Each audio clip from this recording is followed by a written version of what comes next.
Donc maintenant, les poules sont devenues des animaux de compagnie qui sont de plus en plus à la mode et de plus en plus présents dans les familles. Non seulement les poules achetées chez les éleveurs ou bien dans les animaleries, mais aussi par le biais des groupes de sauvetage, dont je vous ai parlé tout à l'heure, qui s'organisent pour racheter des poules réformées, ce qui veut dire que toutes les poules de n'importe quel mode d'élevage, à 18 mois, partent à l'abattoir, c'est la réglementation européenne. Bio, plein air, au sol, en cage, elles sont toutes abattues à 18 mois. Donc il y a des organisations qui les récupèrent, ou des particuliers, ou des associations.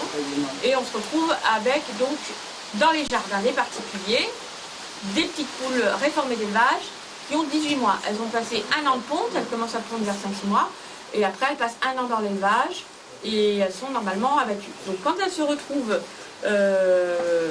chez les particuliers, on a des poules très familières, la plupart du temps, mais qui ont perdu un peu le côté sauvage de celle de Sébastien.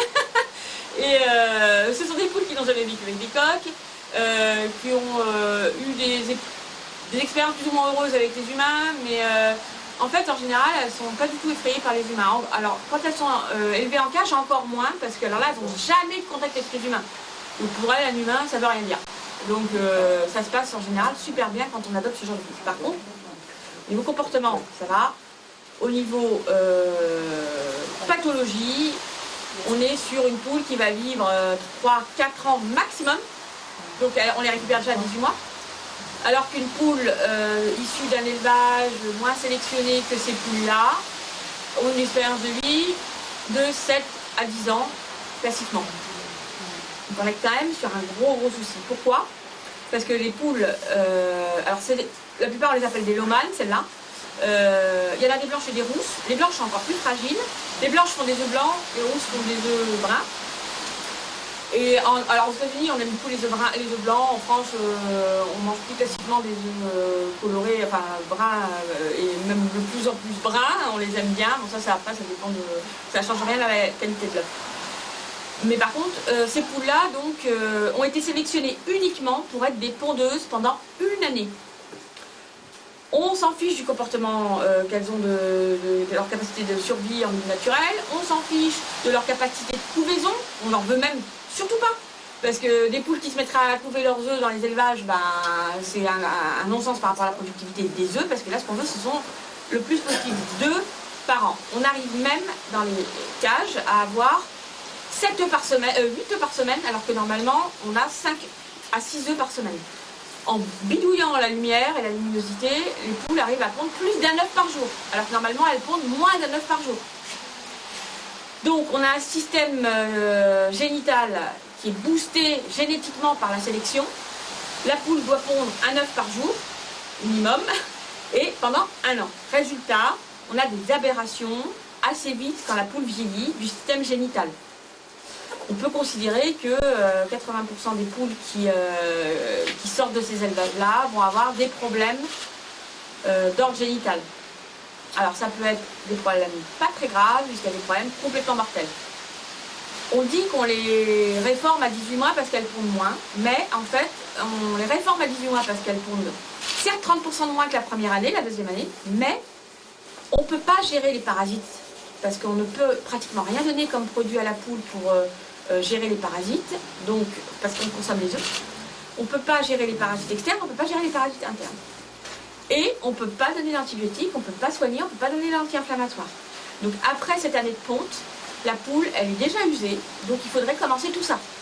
Les antiparasitaires, les anti-inflammatoires, enfin bon bref, donc ça devient trop compliqué, donc elle est plus rentable. Même si elle pond encore 30% de moins que l'année d'avant, enfin c'est quand même pas mal, parce qu'on est quand même sur des surpondeuses là.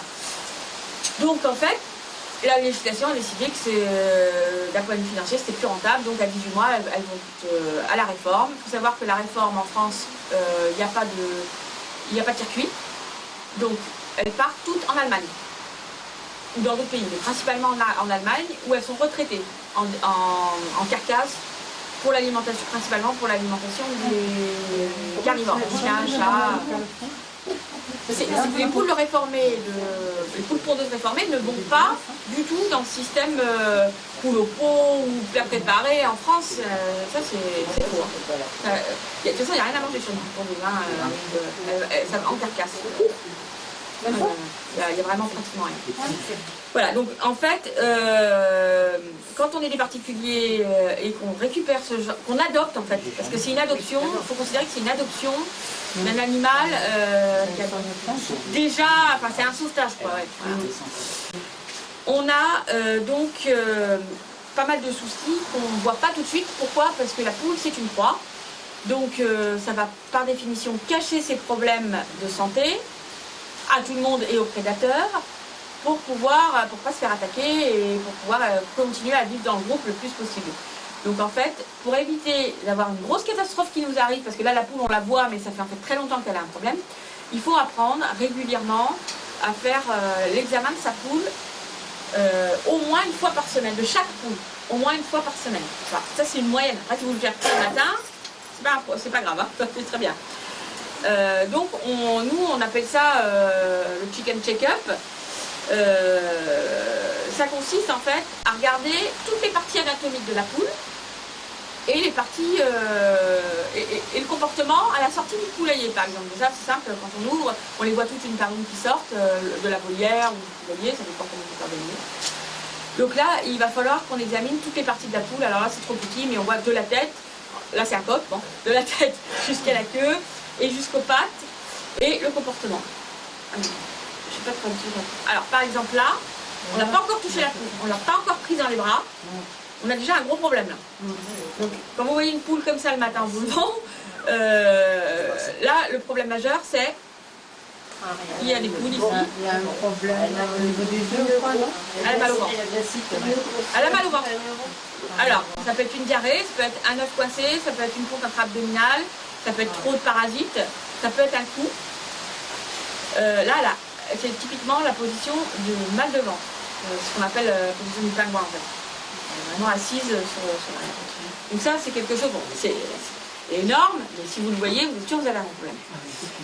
Alors, dans le chicken check-up, après on prend la poule. Bon, là on va plutôt chez le béto quand on a une poule assise comme ça, mais sinon, dans le check-up de la poule, quand on la met sur une table, déjà, il faut avoir une bonne relation avec ses poules. Donc, il faut faire un peu de training, dont on parlait tout à l'heure, avec des gourmandises pour les habituer à se faire tripoter un peu partout, prendre, mettre sur une table, c'est plus facile quand même. Parce que les poules de loin, savoir si elles vont bien, ça n'existe pas. On ne peut même pas évaluer le poids d'une poule à distance parce que les plumes, ça trompe. Donc on regarde bien la tête, les facteurs les plus importants, ce sont toutes les muqueuses. Donc on a la crête avec ses crétillons, on a les barbillons donc, qui sont dessous, qui ne sont pas toujours aussi proéminents. Sébastien en a parlé, on a les oreilles. Alors en fait les oreilles, nous on appelle ça le bouquet d'oreilles, c'est-à-dire les petites plumes qui bouchent l'oreille. Elles doivent être particulièrement fines et pas collées. Si vous voyez de la sérosité sur les bouquets d'oreilles, c'est que l'oreille coule et donc on a un problème dans l'oreille. L'oreillon, donc il appelle le lobe, en fait, c'est pareil, il doit avoir un aspect des fois blanc, des fois rouge, bien que la poule soit, là c'est bon, soit un coq, mais l'oreillon peut être blanc et chez les poules, l'omane rousse, si c'est la majorité d'entre vous qu'on l'oreillon blanc va faire des œufs plus clairs. Ça c'est classique. Si elles ont l'oreillon rouge, en général, les œufs sont beaucoup plus bruns. Alors, tout ça, c'est des imprénations hormonales.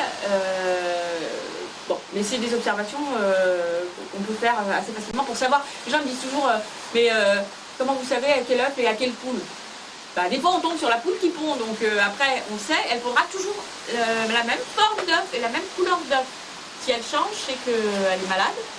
Donc en général, au bout de quelques jours, si on a 5-6 poules, on sait tout à fait qui a pondu quoi. Donc voilà les crêtes catastrophiques à la sortie, la première sortie d'élevage. Donc ça c'est le sauvetage du GAEC. Donc ça c'est d'élevage hors sol, sans lumière naturelle. Donc on voit que la face est blanche, la crête est pâle, elle est tombée, elle est présente, ça veut dire qu'elle a une bonne imprégnation hormonale, donc elle pond, mais par contre elle ne tient pas, donc elle est carencée, elle est tombée. Les barbillons, bon ça va, et bon elle était très déplumée aussi. Après, alors je sais pas si ça se voit forcément bien quand même, on s'aperçoit que sur la l'ictère, là, on a quand même... L'ictère chez la poule, on voit très bien autour de l'œil, sur la muqueuse des paupières, on a vraiment une muqueuse beaucoup plus jaune par rapport à une autre poule, qui va être, par exemple, en bas, le visage super de Barbichette après, parce que c'est la même poule, en fait, sur la première photo et la quatrième photo. À plus d'un an d'écart. Donc là, elle a pas d'ictère, elle est bien rouge autour des yeux, la crête est bien remontée, bon, elle est encore un peu tombée, mais elle est bien remontée. Et on a la photo d'une poule vraiment là en bonne santé. Sur la cinquième photo, on a une crête qui est un peu ischémique. Elle est presque transparente, avec le soleil, on pourrait presque voir à travers. Elle est bien foncée à la base, et puis après, sur les crétillons, ça hop, c'est blanc, ça veut dire qu'il y a une mauvaise irrigation. Donc une mauvaise irrigation de la crête, problème. Alors, il faut savoir que suivant l'humeur de la poule, toutes les muqueuses, et même la couleur du ventre, changent. Une poule qui est bien vénère, elle va être toute rouge au niveau du ventre instantanément. Alors que quand elle va se calmer, l'irrigation va se calmer et elle va redevenir normale. Pour la crête, c'est pareil. Donc là, ça peut être un moment où elle se réveille, où elle est un peu molle, ou alors elle est anémiée, elle est encore anémiée et elle n'arrive pas à avoir une crête correcte. La dernière photo, on a typiquement une poule qui a un gros problème hormonal. Si vous avez des poules en âge de pondre et qui ont une crête comme ça, il n'y a plus de production d'hormones. Elle a une crête de poule de 4 mois. Donc pourquoi elle pompe plus? Alors, elle pompe plus peut-être parce qu'elle a un œuf un oviduc qui dysfonctionne, un œuf qui est coincé dedans. En l'occurrence, elle, c'était autre chose. Elle peut avoir aussi un problème de pathologie qui fait que c'est tellement important, genre une patte cassée, qu'elle n'est plus en mesure de pondre un œuf. Et les hormones s'arrêtent. Elle peut avoir une ponte intra-abdominale, on en reparlera tout à l'heure. Mais quand vous avez une poule qui a une toute petite crête comme ça, c'est béton, il faut trouver ce qui se passe. En tout cas, si il vous manque un œuf tous les jours, c'est forcément elle. Hein. Alors, après l'observation de la face et des crêtes et toutes les muqueuses, on va faire ce qu'on appelle le score corporel que vous pouvez faire sur votre chat ou sur votre chien, c'est-à-dire mesurer l'embonpoint de l'animal. Alors, chez la poule, ça se fait avec le bréchet. Donc, le bréchet, c'est la partie colorée en bleu. C'est l'os en fait qui fait tout le plafond de l'abdomen. Donc chez la poule, il n'y a pas de cage thoracique et d'abdomen digestif. Il n'y a pas de diaphragme. Ça s'appelle une cavité coelomique, pardon. Tout est mélangé. Tube digestif, appareil respiratoire, tout est entremêlé. Et appareil génital. C'est pour ça que c'est très compliqué. Souvent, un problème respiratoire vient d'un problème digestif. Un problème respiratoire peut donner des diarrhées, donc c'est parce que tout est dans la même cavité en fait. Il ne faut pas avoir le même raisonnement que sur un chat ou un chien quand on soigne une poule. Donc pour mesurer l'embonpoint, on tape le bréchet, donc c'est cette grosse plaque qui a un os saillant vraiment pointu tout le long de l'abdomen. Et quand on le tape, on se retrouve avec au numéro 1 un os très très saillant. Là on a une poule cachétique très très maigre. Numéro 2, bon, c'est un peu mieux. L'idéal, c'est qu'elle soit en 4. En 5, elle est un petit peu grassouillette. Donc, l'os du bréchet, il est en noir. Et ce qu'il y a autour, c'est en fait, ses muscles et son gras. Donc, le numéro 5, autour, quand on la prend, on a même du mal à sentir l'arête du bréchet en noir. Les poules pondeuses, Lohmann de réforme, ne sont jamais 5.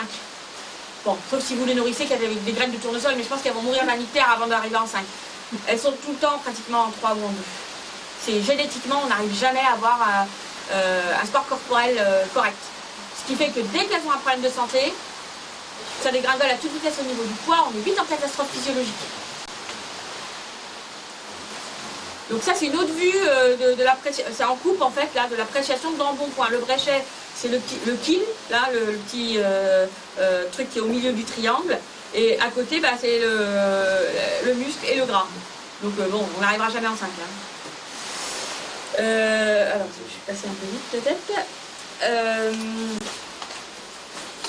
Important aussi donc, de regarder, une fois qu'on est en train de tâter sa poule, la peser si on a l'occasion. Mais ça ne donne pas que des vraies informations. Vraiment, le score corporel, c'est par la manipulation du bréchet. Tant qu'on est en train de l'apprendre, on va regarder toutes ces plumes. On a une capacité de... Enfin, il y a une usure des plumes naturelle, parce qu'elles se frottent les unes sur les autres, donc elles finissent par s'user, et du coup, elles sont plus performantes. Donc, les plumes devront être changées. Ensuite, elles peuvent se piquer les unes et les autres et abîmer leurs plumes. Elles peuvent un petit peu aussi, avec la poussière, les parasites, avec les UV, les plumes s'usent. Donc, il faut essayer d'évaluer le taux d'usure des plumes, et puis surtout, il faut essayer. Il faut soulever... Ma pousse, c'est quelqu'un qui peut me l'apporter. Il faut soulever les plumes, vraiment, pour voir la peau et déterminer s'il y a des petites des plumes qui repoussent. Il faut savoir que si les plumes sont bien usées au-dessus, vous soulevez, vous avez des plumes qui repoussent, ça va, c'est normal, elle va remplacer. Par contre, si elle a cette plume complètement usée et qu'il n'y a pas de nouvelles plumes, ça va être critique pour elle parce qu'elle n'aura pas une bonne isolation thermique, avec la pluie ça va être trempé tout de suite jusqu'à la peau, donc ça va poser problème. Donc il faut toujours vérifier l'état d'usure des plumes. Et pardon, du coup, ça viendrait de quoi alors si ça ne repousse pas en fait en dessous? Ah bah après j'ai parlé des pathologies, mais il faut d'abord essayer de détecter les problèmes avant de se dire ma poule est malade. Parce que elle a les plumes usées, ça pourrait être un moment de panique, mais elle a les plumes usées, mais ça repousse, c'est pas un moment de panique. Elle a les plumes usées et ça repousse pas, on va l'aider après, ou on va voir s'il y a quelque chose qui l'empêche de muer. Là, on va vraiment déjà essayer de noter si notre poule elle est normale. Donc, tant qu'on était sur la face, j'ai oublié de vous parler des yeux. Alors, ça m'a remémoré ce que tu as dit tout à l'heure sur la gravité d'une poule qui serait borgne. Parce qu'on dit toujours, oui, bah moi, par exemple, j'ai 25 chats, je dois en avoir 10 qui ont qu'un œil. Oh, bah, c'est pas grave, je vois bien qu'ils vivent bien. Mais ils compensent un maximum. En plus, ils ont d'autres organes, notamment des phéromones et tout. On ne sait pas trop sur la poule, visiblement, où on en est dans tout ça. Ils ont beaucoup d'autres infos qui leur permettent de se débrouiller sans un œil. La poule, visiblement, chaque œil a un truc précis à faire. Et quand elle est borgne, ça devient compliqué dans son quotidien. Il faut le déterminer assez vite parce qu'elle va se faire piquer par les autres, elle va être au mauvais endroit au mauvais moment, elle va rester toute seule dans un endroit où il y a un prédateur qui va débouler parce que c'est l'œil de détection du prédateur. Enfin, donc en fait, c'est plus grave que ce qu'on pense quand une poule va pas bien d'un œil. Après, c'est assez difficile de faire dilater la pupille d'un œil, mais en général, on essaye quand même de faire le chicken check-up en pleine lumière dehors. Et si on a un œil qui paraît normal, c'est-à-dire on voit bien la pupille noire, on voit bien le orange autour, c'est l'iris, on dit que ça va. Il ne faut pas que l'œil coule, il ne faut pas de voile, il ne faut pas de choses bizarres, ou alors qu'elle le ferme. Parce que ça, c'est pas normal non plus. On voit très peu une poule cligner des yeux. Quand on a fini avec la tête, on va passer en dessous de la tête, c'est le jabot. En dessous du cou, on a le jabot. Le jabot, c'est une poche. Alors, je ne sais pas pourquoi on ne classe pas les poules dans des polygastriques, mais en fait, il y a 3 poches principales d'estomac, plus un tube digestif. Il faut bien comprendre qu'on n'est pas du tout comme les chats et les chiens, ni comme les lapins. On a donc un jabot qui est une première poche où la poule va stocker. Il doit être vide le matin au réveil, se remplir la journée, se vider, se remplir, se vider. Le soir, être très plein. C'est fondamental que la poule mange avant d'aller dormir. C'est-à-dire que quand vous rentrez vos poules, il faut les rentrer au moins 1 heure avant dans l'enclos où il y a la nourriture. Parce qu'elle ne peut pas aller dormir à jeun. Si elle va dormir à jeun, elle va être en carence au moment de la production de son œuf parce qu'elle produit des œufs la nuit. Enfin, la plus grosse partie de l'œuf qui demande le plus de nutriments, c'est la nuit. Donc il faut qu'elle ait bien mangé avant d'aller au lit. C'est tout content de nous. Il est important de faire manger la poule avant qu'elle aille se coucher parce que dès que la luminosité est trop basse, elle va y aller, qu'elle ait eu accès à sa nourriture ou pas, tant pis. Donc c'est important de penser à lui donner accès à sa nourriture. Donc le jabot, vide le matin, bien plein le soir. Le tâter, s'il se vide jamais, c'est qu'il est en train de faire un phytobézoar ou qu'il y a une obstruction, qu'il y a quelque chose. Un jabot plein, c'est pas toujours que bien. Ça peut être aussi un jabot un peu bouché. Un jabot trop mou avec du liquide, et quand vous tâtez le jabot et que vous avez la poule près de vous et que vous sentez un peu d'odeur aigre de reflux gastrique, en fait, c'est pas très bon. Le jabot, il sent bon l'herbe. Normalement, quand on tripote, ça sent l'herbe, ça sent pas le reflux acide, quoi. Donc quand il y a trop de liquide, c'est pas bon non plus dans le jabot. Après, les deuxième et troisième poches, vous n'avez pas accès. C'est le proventricule, ce qu'on appelle l'estomac, en fait, mais c'est un proventricule. Et après, on a le gésier. Mais ça, vous n'avez pas accès à la palpation classique. Donc, par contre, palpez bien le jabot. Ensuite, tant qu'on est au jabot, on continue à descendre. Donc, on a vu le bréchet.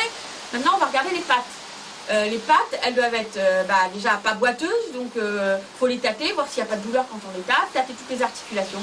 Les choses fondamentales, lui, comme les chevaux, lui soulever une patte pour regarder les coussinets, parce que les coussinets sont souvent source de pododermatite, c'est-à-dire d'ulcères, qui, comme elles sont toujours sur leurs pattes, puisqu'elles ne volent pas, toute la journée, s'il y a un début d'ulcère, ça ne se soignera pas. Donc il faut les détecter le plus vite possible parce que c'est des pathologies qui sont compliquées à soigner parce qu'elles marchent tout le temps dans ce qu'il ne faut pas en fait, toute la journée. Donc il faut bien vérifier les coussinets. Ensuite, une fois qu'on a tâté en bon point du bréchet, il faut quand même tâter derrière, vers le cloaque, mais par en dessous, entre les deux pattes, si le ventre il paraît gonflé ou souple. Si le ventre paraît gonflé comme une baudruche, c'est qu'on a de l'acide, c'est pas normal. Ou alors, elle va prendre un œuf. C'est pour ça que le chicken check-up, essayez de le faire en début d'après-midi quand on est sûr qu'elles ont pondu. Parce que c'est important le moment aussi où on fait ça, parce que bon, si elle se réveille, elle a la crête pâle, si elle n'a pas pondu, elle a le ventre tendu, donc tout n'est pas pathologique aussi. Hein. Donc faites ça plutôt en début d'après-midi, normalement elles ont toutes pondu. Et donc le ventre, c'est-à-dire entre le bréchet et le cloaque, entre les pattes, ça doit être souple, ça ne doit pas être tout tendu. D'abord, quand elles sont trop tendues, elles marchent un peu en canard avec les pattes écartées. Ah oui, voilà, j'ai la poule.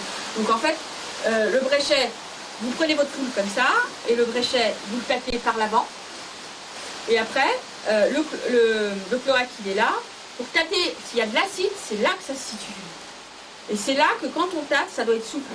Si elle a de l'acide, vous n'allez pas pouvoir le faire, ça. Donc, le cloaque, c'est important parce que c'est l'abouchement de 3 choses fondamentales pour la poule. À la fois le tube digestif, donc les fientes, à la fois le tube, l'abouchement de la vessie, donc c'est l'urètre, et à la fois l'appareil génital, donc l'oviducte. Bon, en fait, le vagin, l'utérus, on ne dit pas comme ça chez la poule, mais c'est un oviducte en fait. Donc quand on a le cloaque souillé avec ici, ça s'appelle le coussin. Les petites plumes qui sont différentes des plumes de couverture. Elles doivent être assez belles, elles ne doivent pas être souillées. Si elles sont souillées, c'est qu'elles ont une diarrhée. Souvent, on me demande, mais j'ai une poule qui a la diarrhée, mais je ne sais pas laquelle. Regarde le coussin. Si son coussin il est souillé, c'est que c'est elle qui fait la diarrhée. Donc c'est important de bien observer ça. Après, on regarde le cloaque. Le cloaque, c'est quand même un sphincter très performant. Il ne doit pas être ouvert. Et on ne doit rien voir des organes internes. Et il ne doit pas être spécialement rouge. C'est là où aussi on prend la température. On peut prendre la température d'une poule même s'il y a les 3 trucs qui débarquent. Dans le cloaque, on met au pif avec de la vaseline, on est bon. La température de la poule, c'est 41. Alors ça varie assez en fonction de son moment de la journée, mais on est autour de 41 degrés. C'est beaucoup plus qu'un chat ou qu'un chien. Et ça fait vite des hyperthermies quand elles sont confinées du coup. Parce que vous mettez un chat dans une cage de transport, il ne va pas surchauffer. Vous mettez une poule dans une cage de transport en plastique, à 41 degrés, elle monte vite en température. Il faut faire attention. C'est souvent au niveau du coussin, entre le cloaque et le coussin, qu'on a les nids de poux mélophages. Pas les poux rouges. Les poux rouges ne suffisent pas sur la poule. Mais les poux mélophages, c'est les poux gris ou les poux broyeurs, on appelle ça, il y a 3 noms. Eux, ils naissent, ils mangent, ils meurent sur la poule. Ils se baladent un peu dans la paille, mais ils sont principalement sur la poule. Alors que les poux rouges, c'est l'inverse. Ils font toute leur vie en dehors et ils montent manger sur la poule que la nuit. Donc on aura des nids de poux malophages au niveau du coussin. Et ça fait comme si c'était souillé mais plat, comme de la poussière collée sur chaque plume. Donc là, si vous avez des nids de poux, c'est que vous avez des poux partout. Donc il faut traiter, on en parlera tout à l'heure. Ensuite, la glande uropygienne, voilà. Les gens souvent, quand ils n'ont pas eu beaucoup de poules, ils se demandent. Donc en fait, les canards ont une glande uropygienne qui est plus connue, enfin les oiseaux d'eau. C'est une glande qui, la queue c'est ça, la base c'est là. Et là, il y a comme un petit téton qui est sans plumes, entouré souvent d'un petit cercle de graisse, mais marron ou noir, parce que la poussière se colle comme c'est de la graisse. C'est une glande qui produit de la graisse. Et en fait, la poule, avec son bec, on la voit bien, on la voit, hein ouais, voilà. Ça fait comme un petit téton. Et la poule, avec son bec, va tripoter ce petit téton et se graisser, et toutes les plumes pour être étanches à la pluie. et puis pour protéger ses plumes. Alors chez le canard, chez les oiseaux d'eau, c'est beaucoup plus performant, elle est beaucoup plus grosse, etc. Mais chez la poule, elle est existante. Et des fois, les gens, ils s'en aperçoivent au bout de longtemps, ils disent « Ah, elle a une tumeur et tout, mais il ne faut pas la nettoyer. Il ne faut pas l'astiquer, il faut la laisser faire, la glande uripicienne. » On aura toujours un aspect un peu graisseux autour des plumes. Alors pour finir, on va parler du poids. Voilà, on a tout. On va parler du poids, mais le poids, c'est pas qu'une vraie indication. C'est-à-dire, c'est bien de peser ses poules. Une poule Lohmann rousse, elle va être autour de entre 1,1 kg pour les minces, mais qui peuvent être physiologiquement normales, jusqu'à 2,2 kg pour les grassouillettes qui mangent tout le tournesol. On est quand même dans cet ordre-là. Ce sont des poules légères, très légères. Quand elles font 1 kg, 1,2 kg, dès qu'elles sont malades, c'est vite la cata. Donc il faut quand même les peser pour en savoir à peu près en moyenne combien pèsent vos poules. Donc, des fois, elles vont prendre 500 g de poids et en fait, c'est 500 g d'acide ou 500 g de ponte intra-abdominale, de fibrine. Donc c'est un indicateur, mais il faut quand même palper parce que si votre poule grossit et qu'elle a palpation, c'est tout tendu, c'est pas qu'elle est... Il faut vraiment palper le c'est pas qu'elle est grasse, c'est qu'elle a de l'acide. Et elle a 500 g d'acide. Donc du coup là, c'est béton. Donc le poids, c'est bien de le surveiller, mais c'est pas du 100%. Alors là, on a par exemple une poule qui a des rémiges. Donc c'est les plumes des ailes, les rectrices et les grandes plumes de la queue. Ce sont les plumes qui mettent le plus longtemps à muer et qui sont souvent très usées, très moches. Donc là, on a des plumes affreuses. Par contre, elle a des plumes de couverture correctes. Et qu'est-ce qui se passe là? Elle fait un bain soleil, donc ça c'est fondamental. Dans le comportement, bon, on avait la poule tout à l'heure qui était assise comme un pingouin. Par contre, à l'inverse, une poule qui fait ça, c'est une poule qui est en bonne santé. Et généralement, elles font ça et elles prennent leur bain aussi, pour enlever les parasites. Là, je vais juste parler des rémiges. Souvent, parfois, comme c'est des poules très légères, surtout les Lohmann blanches, elles ont tendance à pas mal volter, comme elles ont vraiment un poids bien inférieur aux autres poules par rapport à leur envergure. Donc ça pose problème parce que si elles ont un enclos, c'est qu'il y a des raisons. Donc il y a le chien, il y a le renard, il y a les voisins. Donc c'est important que la poule elle ne puisse pas partir librement parce que c'est risqué pour elle. Donc dans ces cas-là, on pratique une coupe des rémiges primaires, pas une coupe des doigts. Les jointages, ça existe, c'est chirurgical, on coupe les doigts. Ça, c'est ce qui se pratique en zoo pour des perroquets, on pratiquait, enfin, ça pratique des fois toujours. Mais là, on coupe simplement donc, les 4-5 rémiges les plus grandes, et que d'un côté. Parce que si vous coupez les deux côtés, vous rééquilibrez, elle va réussir à volter, elle est tellement légère. Par contre, si vous coupez qu'un côté de rémige, et bien là c'est pas possible, elle va volter, elle va être déséquilibrée, donc elle n'arrivera pas à être performante dans son vol. Ça ne va pas l'handicaper psychologiquement tellement, parce que bon, la plupart des poules elles ne volent pas et elles ne sont pas névrosées à cause de ça. Hein. Mais ça, par contre, ça va certainement lui sauver la vie. Donc ce qu'on appelle en France les ailetages, c'est pas les jointages. Moi, je pense que parfois, si on doit le faire, il faut le faire parce que ça peut lui sauver la vie à la poule. Voilà, alors le chicken check-up, moi je le conseille une fois par semaine minimum, si vous le faites plus, mais à chacune de vos poules. Pour ça que quand vous avez 30 poules, c'est chaud quoi. Hein. Si vous avez 6-7 poules, c'est comme vous avez 30 chats pour voir s'ils sont malades ou pas malades, c'est plus compliqué quand vous en avez 2 ou 3 ou 6. Hein. Mais il faut le faire parce que souvent, comme ce sont des proies, on a vraiment des grosses surprises de problèmes parce qu'elles cachent tout. Alors, on va passer donc maintenant au premier problème, ce sont les problèmes respiratoires. Donc quand vous avez une poule qui fait ça, quand elle n'est pas en train de faire cocorico, qu'elle est couchée quelque part, là elle est dans un nid, mais par exemple au sol et qu'elle a les becs ouverts, mais qu'elle cherche son air en mettant sa tête en lançant sa tête vers l'arrière, donc elle est en insuffisance respiratoire.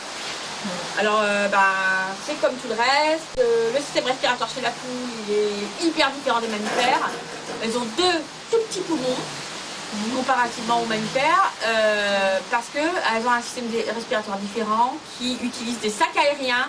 Les sacs aériens sont présents dans toute la cavité célomique et en fait c'est comme des airbags qui sont gonflés plus ou moins et qui calent partout, les intestins, l'appareil génital, le foie, la rate. Les sacs aériens, il y en a 5 ou 6, je ne sais plus. Bon, c'est difficile à bon, les scientifiques de ça, mais allez voir en tout cas en chirurgie et en radio c'est difficile. En radio on voit bien les deux poumons. Par contre les sacs aériens on les voit pas bien. Les poumons donc sont petits, les sacs aériens aident les poumons et ils ont une autre fonction que tous les oiseaux ont, mais comme elles ne volent pas, c'est une fonction qui est mal utilisée chez la poule, c'est-à-dire qu'elles sont capables de respirer par les os. Alors ça c'est un truc très bizarre, c'est-à-dire qu'il y a un système mécanique de circulation d'air par le fait qu'elles avancent dans l'air, les os sont poreux et donc ça fait circuler l'air avec les os. Et donc on a un système circulatoire qui est super complexe entre les os, les sacs aériens et les poumons. Du coup les poumons sont assez réduits parce que ça laisse la place à plein d'autres choses. Notamment pour les oiseaux migrateurs, ils ont besoin de plein de choses parce qu'ils ne se posent pas. Bon là, on a affaire à des poules, mais elles ont quand même gardé leur anatomie d'oiseau, même si elles ne volent pas. Donc, quand on a une affection pulmonaire ou un poumon lésé, on évite une insuffisance respiratoire parce qu'elles ne peuvent pas utiliser l'action mécanique du vol et les sacs aériens ne sont pas fonctionnels parce qu'ils ne gonflent pas par cet effet mécanique. Donc elles utilisent leurs deux petits poumons. Et quand ils sont déjà bien lésés, ça se voit très bien à la radio. Quand vous avez une insuffisance respiratoire sur une poule, il faut tout de suite faire une radio. Face profil. Et là, bon, déjà les symptômes de la poule, mais ça nous permet de voir à quel stade d'insuffisance respiratoire elle est la poule. Donc, quand on a une poule en insuffisance respiratoire, on peut l'aider en la mettant en pression à oxygène chez le béto. C'est-à-dire parce que ça va vite partir en la crête violette et la poule qui meurt. Avec le stress, de la transporter, etc. Donc moi je conseille à bien demander avant d'aller chez le véto qu'il prépare un caisson d'oxygène. Déjà première chose, on arrive chez le véto, elle va en caisson. Après on commence à la traiter quand elle a une bonne grosse dose d'oxygène. Après on peut la manipuler, on peut faire les radios. Mais vous arrivez, vous faites une radio sur une poule cyanosée. En plus vous la mettez sur le côté, vous comprimez le poumon. Elle ne va pas s'en sortir. Donc, vous la passez 20 minutes en caisson d'oxygène. Après vous commencez les manipulations avec le véto. Enfin, je le fais sans vous. De toute façon, quand vous avez une poule en insuffisance respiratoire, vous l'isolez tout de suite parce qu'il y a un risque d'attaque sur les autres poules, enfin par les autres poules. Et puis il ne faut pas qu'elle se mette à courir tout d'un coup pour échapper à une poule parce que alors là, elle va tout de suite être violette. Donc on le voit l'insuffisance respiratoire au bec, mais à la cyanose de la crête aussi, hein, qui devient vraiment bleu, noir après. Donc tout de suite, on va chez le véto et on se retrouve en caisson d'oxygène. Ensuite, on peut faire une radio et là on détermine l'état. Et alors là, on commence une antibiothérapie à l'aveugle parce que l'insuffisance respiratoire de la poule, ça peut venir d'une diarrhée, d'une infection génitale ou un coryza, comme on dit de base, vraiment une infection bactérienne ORL qui viendrait d'une autre poule ou d'un pigeon. Parce que souvent quand on a des enclos sans filet, on a beaucoup de pigeons tourterelles qui viennent se nourrir au point de nourrissage des poules. Et là, il y a des maladies qui sont transmissibles, bien sûr. Donc, du coup, on peut aussi avoir une vraie maladie respiratoire qui arrive de nulle part, même si on n'a pas introduit une nouvelle poule. Mais souvent, ça vient quand même de l'appareil digestif ou de l'appareil génital. Donc, dans ces cas-là, il faut mettre sous antibiotiques. En première attention, on met souvent la doxycycline ou l'oxytétracycline. Un mucolytique si on voit des choses qui sortent du nez ou de la bouche comme si elle mouchait quoi. On peut mettre un analgésique respiratoire, c'est-à-dire quelque chose qui va quand même ce qu'on appelle on a Dopram sur les nouveau-nés des gens qui ont des chats souvent ou chiens, on met ça à la naissance pour les aider à respirer, pour développer leurs poumons. On peut leur mettre ça pour aider les petits poumons. On peut mettre de la ventoline aussi, on peut mettre tout un tas de choses qui aident les poumons à refonctionner tout en mettant des antibiotiques et des anti-inflammatoires parce qu'on est forcément sur un système inflammatoire. Et la poule est souvent anorexique et donc on est souvent obligé de la perfuser. Donc là c'est une perfusion sous-cutanée. Parce que plus on manipule une poule, faire avaler un cachet, ça va la stresser, elle va cyanoser, elle va être en détresse respiratoire encore plus. Donc moi ce que je conseille c'est chez le véto, quelques jours, question d'oxygène, antibiothérapie par injection dans le muscle du bréchet et réhydratation et nourrissage par perfusion. En bout de 2-3 jours, si elle a repris la capacité respiratoire, on peut repasser le relais en cachet, la gaver ou la faire manger avec des trucs hyper nutritifs. Mais le mieux quand même, c'est de la laisser chez le véto et de passer tout en dehors du bec et de la contention qu'on pourrait faire et qui pourrait la mettre en détresse davantage. Faut quand même vérifier aussi qu'on n'a pas, dans les cas d'insuffisance respiratoire, eu un choc. Par exemple, quand on a des poules qui vivent avec des moutons ou des chèvres ou des chevaux, des fois il y a des coups de pied, ça fout des coups de pied à la cage thoracique et ça peut être la cause traumatique d'un problème respiratoire. Donc les problèmes respiratoires chez la poule, c'est ou bactérien ou viral, c'est assez rare que ça soit viral, traumatique ou alors consécutif à un autre problème digestif ou génital. Donc ça c'est une perfusion sous-cutanée. Voilà, après on va passer aux problèmes digestifs. Alors les problèmes digestifs, alors ils sont aussi nombreux que le nombre de poches digestives, le nombre de poches qu'elles ont, c'est-à-dire ça commence par le jabot. Alors ça pourrait commencer par le bec et la bouche, mais par rapport aux pigeons par exemple, on a moins d'infection de la bouche, des candidats, tout ça, c'est assez rare sur les poules adultes de réforme. Sur les poussins, je connais rien. Par contre, le premier problème qu'on a sur la poule, c'est souvent une stase du jabot. C'est-à-dire que dès que la poule, elle est stressée, qu'elle a, par une maladie ou par un problème de comportement, par un problème de hiérarchie, une attaque de chien, une attaque de renard, une attaque de buse, une attaque de ce que vous voulez, il y a souvent le jabot, enfin le système digestif se met en pause. Alors c'est d'abord une réponse physiologique normale, parce que il y a des études qui ont montré que effectivement 12 heures de jeûne et 12 heures de pause, ça pouvait aider tout le système anti-inflammatoire de la poule. Bon, ça, c'est une thèse récente que j'ai lue. Ok, mais plus de 12 heures, c'est pas normal. Et si la poule, elle est en stase, ça veut dire un arrêt en fait, 24 heures et au-delà, faut l'aider. Donc, on va l'aider d'un point de vue symptomatique. Mais il faut chercher la cause quand même. La cause, ça peut être donc diarrhée, soucis respiratoires, mal de ponte, stress, coup de froid, changement de nourriture, nouveau congénère, intervention chirurgicale sur un autre organe, une patte ou on ne sait pas. Donc à ce moment-là, on aide le jabot à fonctionner parce qu'il faut que la poule, elle redigère. Il faudra traiter le problème premier, mais il faut déjà la faire digérer.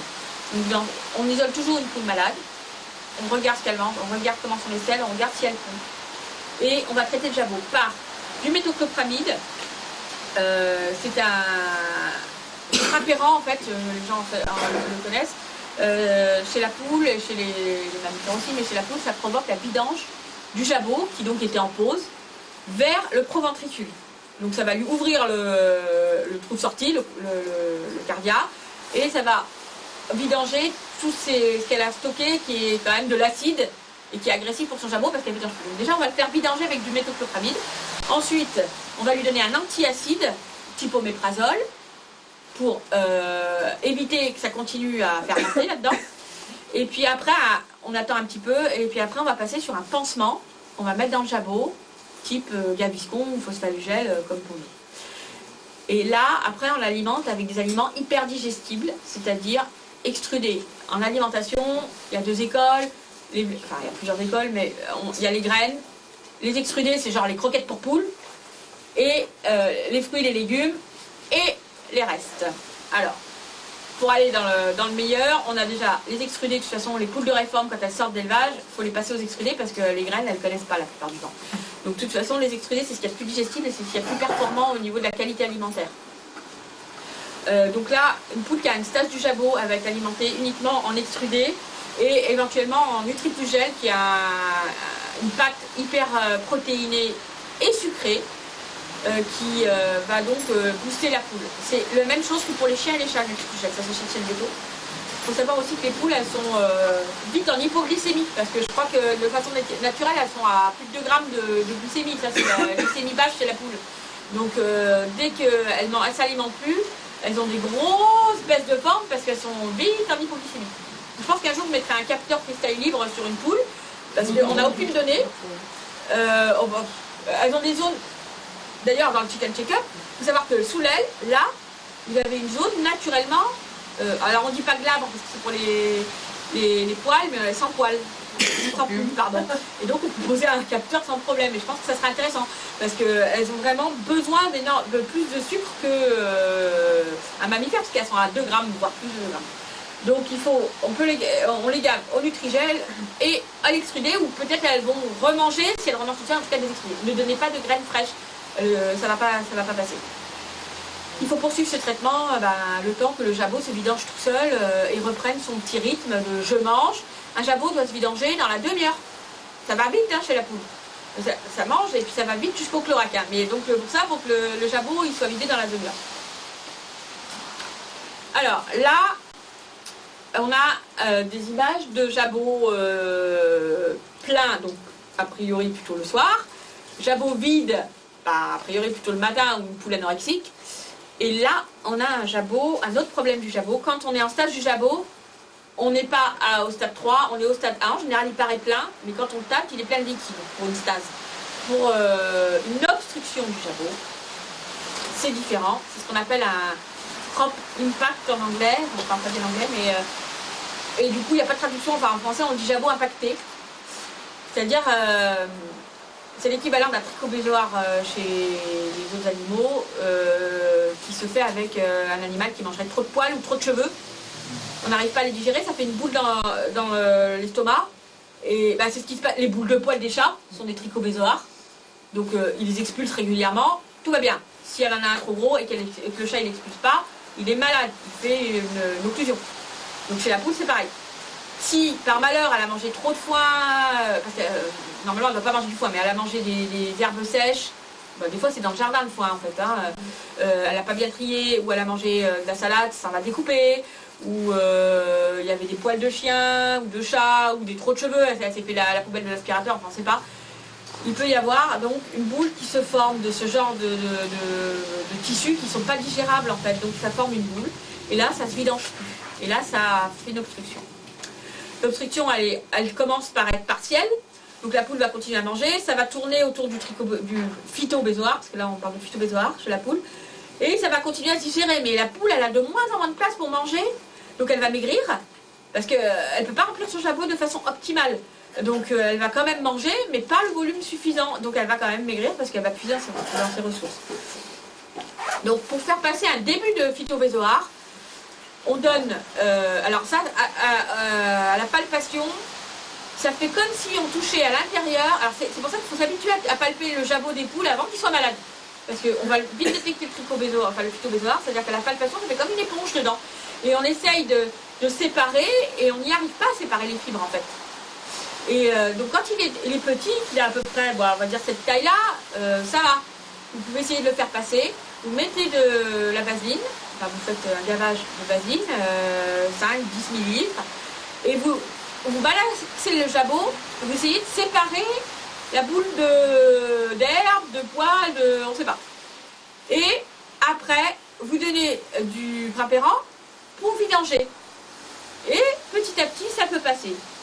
Vous essayez ça tant que la poule n'est pas en situation critique, c'est-à-dire tant que le phytobézoar ne grossit pas, qu'elle continue à manger, qu'elle n'est pas en position douloureuse, bah vous pouvez continuer de les faire passer. Moi j'ai réussi en une semaine sur une poule, une fois. La première fois, je me suis rendu compte trop tard de son tricobézoar, enfin de son phytobézoar, il était gros comme ça, enfin il faisait tout le jabot, et donc on ne pouvait plus le faire passer. Elle a eu un comportement de pica aussi. Alors le phytobézoar, il arrive souvent aussi après un comportement de pica. Le pica chez la poule, c'est comme le chat qui mange de l'air pour se faire vomir. C'est pas parce qu'il a des vers, parce qu'il a mal au ventre. Parce qu'il a des vers ou parce qu'il y a quelque chose il a une acidité gastrique, il va manger de l'air pour se faire vomir, pour mettre en dehors de son corps ce qu'il pense lui poser problème. La poule, elle va faire pareil quand elle a mal au ventre, elle va piquer, manger n'importe quoi, encore plus de cailloux, parce que c'est normal qu'elle mange des cailloux. Mais si elle en mange de trop, ou si elle se met à manger des herbes sèches trop longues comme ça, qu'elle avale, ben ça c'est sûr, ça va faire un tricot. Et ça c'est souvent, la première poule qui m'a fait un énorme phytobézoar, c'est à cause d'un comportement de pica, parce qu'elle avait mal à cause d'un problème génital. Donc elle s'est mise à faire ça. J'ai d'abord traité le problème génital. Quand elle a été mieux, elle a été obligée de se faire opérer. Donc là, voilà la poule en question, c'est Olive. On lui voit le jabot comme sur le dessin d'avant, beaucoup trop gros. Voilà. Et ensuite, une fois plumée, parce qu'on n'a pas le choix, parce que ça va s'opérer sous anesthésie locale, parce qu'on a accès directement au jabot, à la poche. Une fois la plume, on l'ouvre, attention à les abscensines, on sort le phytobézoar. On voit bien que là, c'est pas des plumes, parce que des fois, c'est par leurs propres plumes qu'elles s'arrachent, hein, ou qu'elles piquent sur les autres, parce que c'est pas digérable. Là, c'est uniquement des herbes. Donc elle a mangé des herbes trop grandes, parce qu'elle avait mal au ventre à cause de son problème digestif. Donc voilà, on le sort, et on le recouvre. On va le refaire avant la couche des muscles, après la couche de la peau, voilà. Alors malheureusement, elle a le jabot distendu à la suite de ça. Et ça, ou tu fais la chirurgie esthétique au moment du trichomésoire, ou ça va pendouiller. Et donc c'est des poules qui ont quand même tendance, faudra s'en rappeler, à la palpation, à avoir un jabot un peu différent des autres, parce que ça fait toujours un peu trop grosse poche, quoi. Voilà, Olive, voilà ce qu'on a sorti. Donc bien sûr, il y a des graines, c'est normal, il y avait quand même une plume, je crois, qui se balade. Hop, là, j'en ai sur les têtes. Donc ça s'opère bien, vigile, poule vigile, anesthésie locale performante. Bon, ça faut s'organiser avec le veto. Et puis la poule, après, on lui fait phosphalugel pour faire pansement, on lui fait avaler que des extrudés. Et puis après, petit à petit, on réintègre des graines. Et puis elle reprend, en 5-6 jours, elle reprend une vie normale. Alors, dans les problèmes digestifs, après la stage du jabot, le jabot impacté, on descend au proventricule, c'est-à-dire l'estomac. J'ai pas d'image là parce que c'est interne. Bon, en gros, c'est un petit estomac un petit peu plat. Alors le premier jabot, c'est mécanique, les actions de digestion. Le proventricule, c'est chimique. Donc là, une fois que c'est sorti du jabot, il va y avoir là plein d'acides, comme dans notre estomac à nous, qui vont dégrader les différents aliments qui sont arrivés jusque-là. Il peut y avoir, un estomac inflammé, on peut avoir un proventricule inflammé, c'est une proventriculite. Il y a la proventriculite des perroquets et de certains oiseaux d'ornement. Quand on parle de proventriculite, c'est dû à une bactérie précise. On peut aussi parler de proventriculite simplement parce qu'il est inflammé. C'est pas forcément qu'on a la méga bactérie bizarre qui va faire mourir toutes vos poules.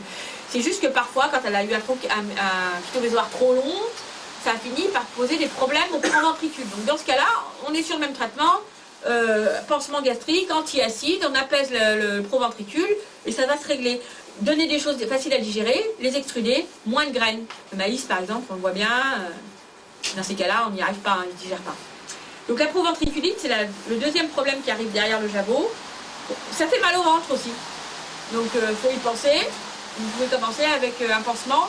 Si vous voyez que la poule tout à coup elle est normale après avoir reçu un pansement gastrique, ça veut dire qu'elle avait le proventricule qui l'a chauffé, quoi. Des aigreurs d'estomac. Hein. Les signes, en fait. Pardon? Les signes cliniques. Mal de ventre. Mal de ventre, c'est Pas loin. tout simple. Ou alors anorexie. Enfin, l'anorexie chez la poule, ça arrive quand même vraiment en fin de problème. Hein. Mais par contre, une poule qui se couche souvent, ou alors une poule qui se pique, le jabot, qui s'arrache les plumes du jabot, c'est mal au ventre. Après, dans le tube digestif, quand on continue, on a le gésier. Là, on a à nouveau une action mécanique. Ça passe dans tout un tas de muscles qui finit de broyer tout avant de l'envoyer dans le tube digestif terminal. Donc, le jugénum, le duodenum, tout ça comme le duodenum d'abord, le duodenum. Et là, c'est là où se forment les selles, où il y a des soucis donc qui peuvent arriver de diarrhée. Constipation chez la poule, là, ça n'est pas encore arrivé. Mais la diarrhée, ça arrive assez facilement. Alors, qu'est-ce qu'une diarrhée? Parce que souvent, les gens ils me disent, mais les poules, ça fait des flaques, c'est normal. Ben non. Non, pas du tout. Les poules, ça fait des crottes comme ça. Enfin, là, c'est particulièrement volumineux, on ne s'en rend pas compte sur la photo parce que c'est ce qu'on appelle une pile. Parce que la poule, elle couve, donc comme elle sort qu'une ou deux fois par jour, on a vraiment le gros tas de la journée. Mais le matin, dans la paille propre que vous avez nettoyée avant qu'elle aille se coucher le soir, vous devez avoir des fientes de ce style qui se ramassent très bien à la main. Hein. Ça doit être une selle carrément moulée. Donc la diarrhée, c'est à ce moment-là qu'on la voit. Le matin, quand vous allez ouvrir vos poules, vous regardez ce que vous avez dans la paille ou dans votre support, votre substrat. Vous devez avoir ce genre de selle, de fientes, pas un truc liquide. Si vous avez un truc liquide, ce qu'on appelle les selles de nuit ou les fientes de nuit, c'est que la poule est en diarrhée. Donc il faut trouver laquelle, vous regardez le coussin, et si vous trouvez celle qui a hop, vous l'isolez. Et là, vous vérifiez que c'est bien elle qui fait de la diarrhée.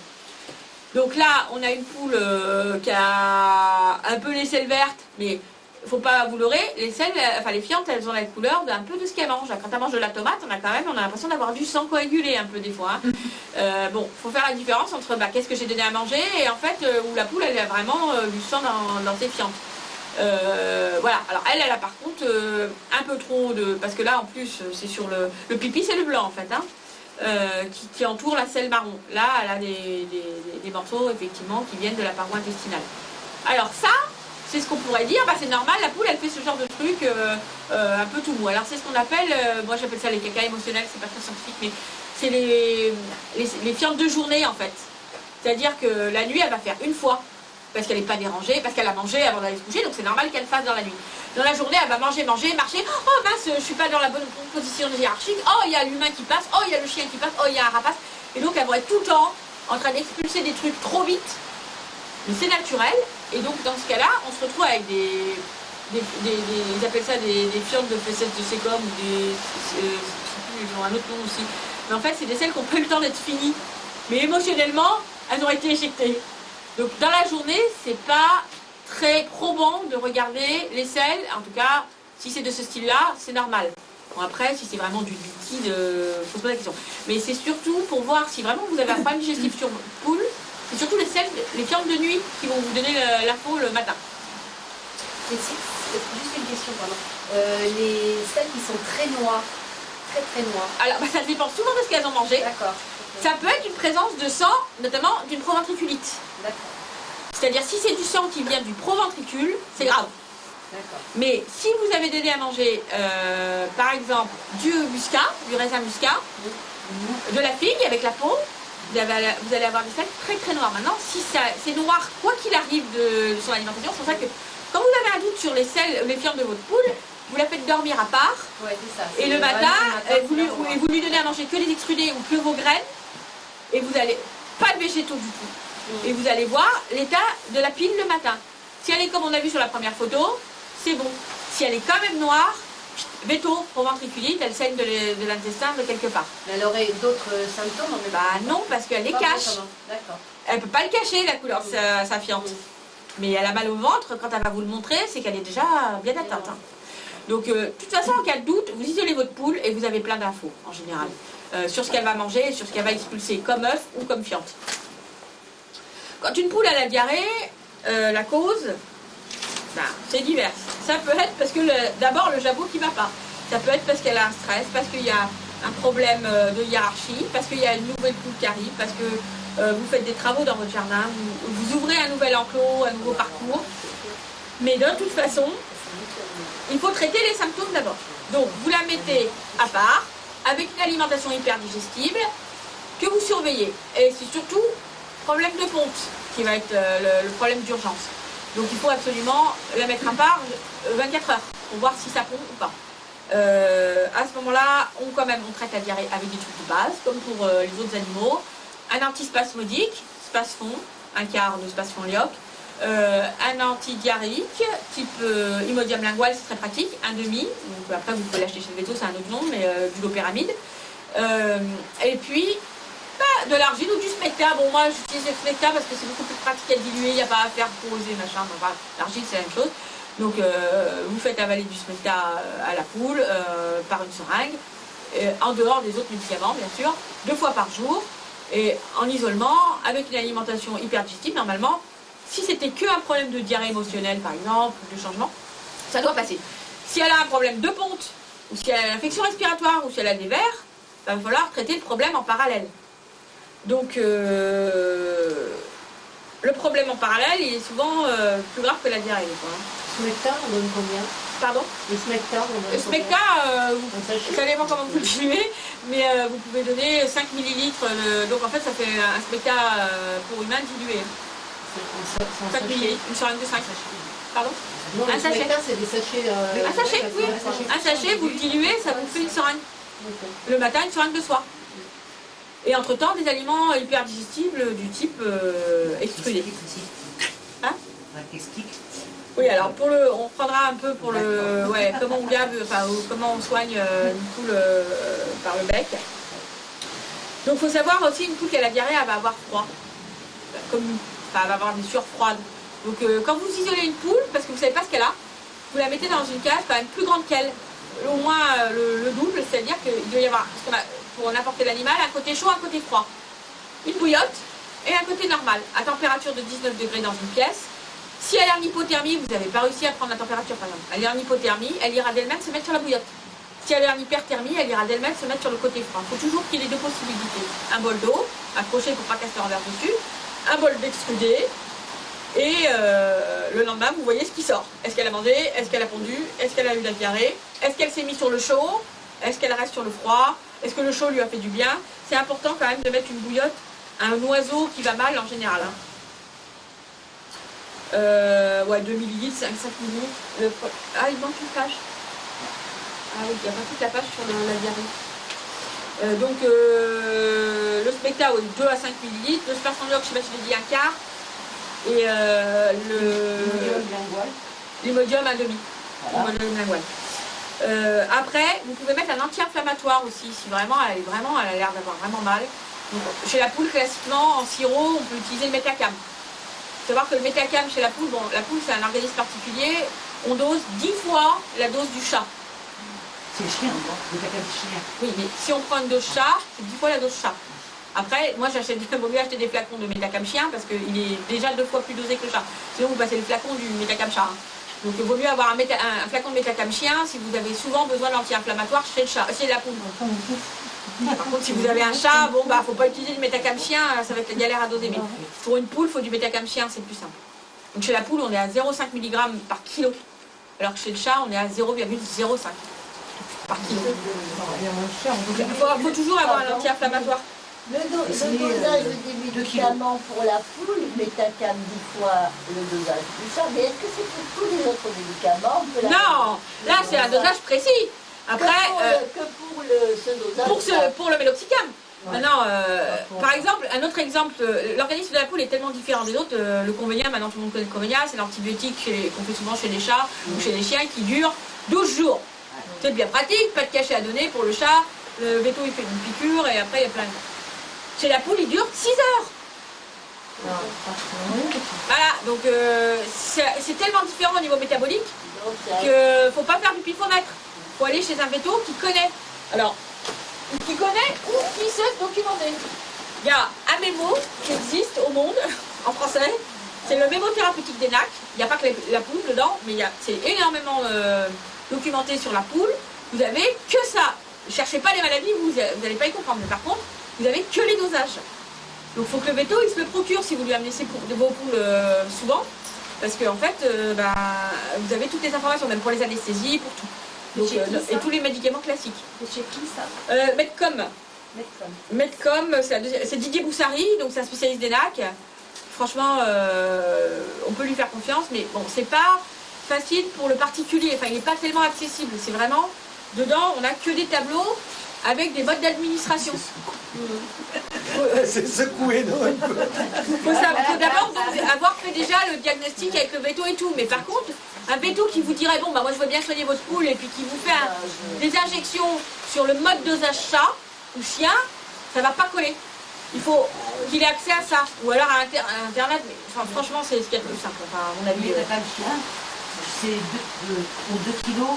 C'est combien de... moi je parle jamais en seringue et un truc comme ça. C'est 0,5 mg par kilo. Le veto, de toute façon tout ça, il faut le faire avec son veto. Donc c'est le veto qui va vous dire après, vous fonctionnez tant dans la seringue. Mais ça dépend de quelle seringue on utilise parce qu'il y a 2 seringues pour en plus le même flacon d'eau. Voilà. Moi je parle en dosage général, c'est 0,5 mg par kilo. Le chat c'est 0,05. Donc ça c'est bien à retenir, mais c'est le métacam, le méloxicam. Après, la céphalexine, donc c'est la rilexine chez le chien ou le chat, on l'utilise, elle n'est pas dosée pareil. La tolfédine, si vous la connaissez chez le chat, on la dose pareil chez la poule. La cortisone, on est à 4 fois le dosage. Donc chaque médicament a quand même sa spécificité de mode d'écoulement dans le corps de la poule, qui n'est pas celui du chat ou du chien. Donc pas trop faire l'extrapolation, souvent on fait l'extrapolation entre le chat et le chien, sauf pour l'insuline, globalement ça marche à peu près. Mais par contre, la poule et le chat, la poule et le chien, il ne faut pas trop faire hasardeux, parce que si on fait hasardeux, on ne va pas avoir une vraie prise en charge en fait. On va avoir un traitement un peu foireux.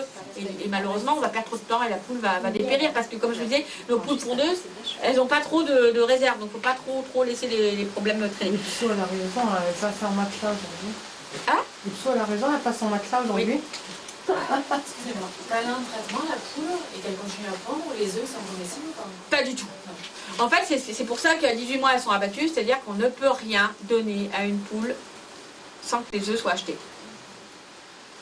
Alors après, beaucoup de ces molécules sont des molécules qu'on utilise nous en tant qu'humains.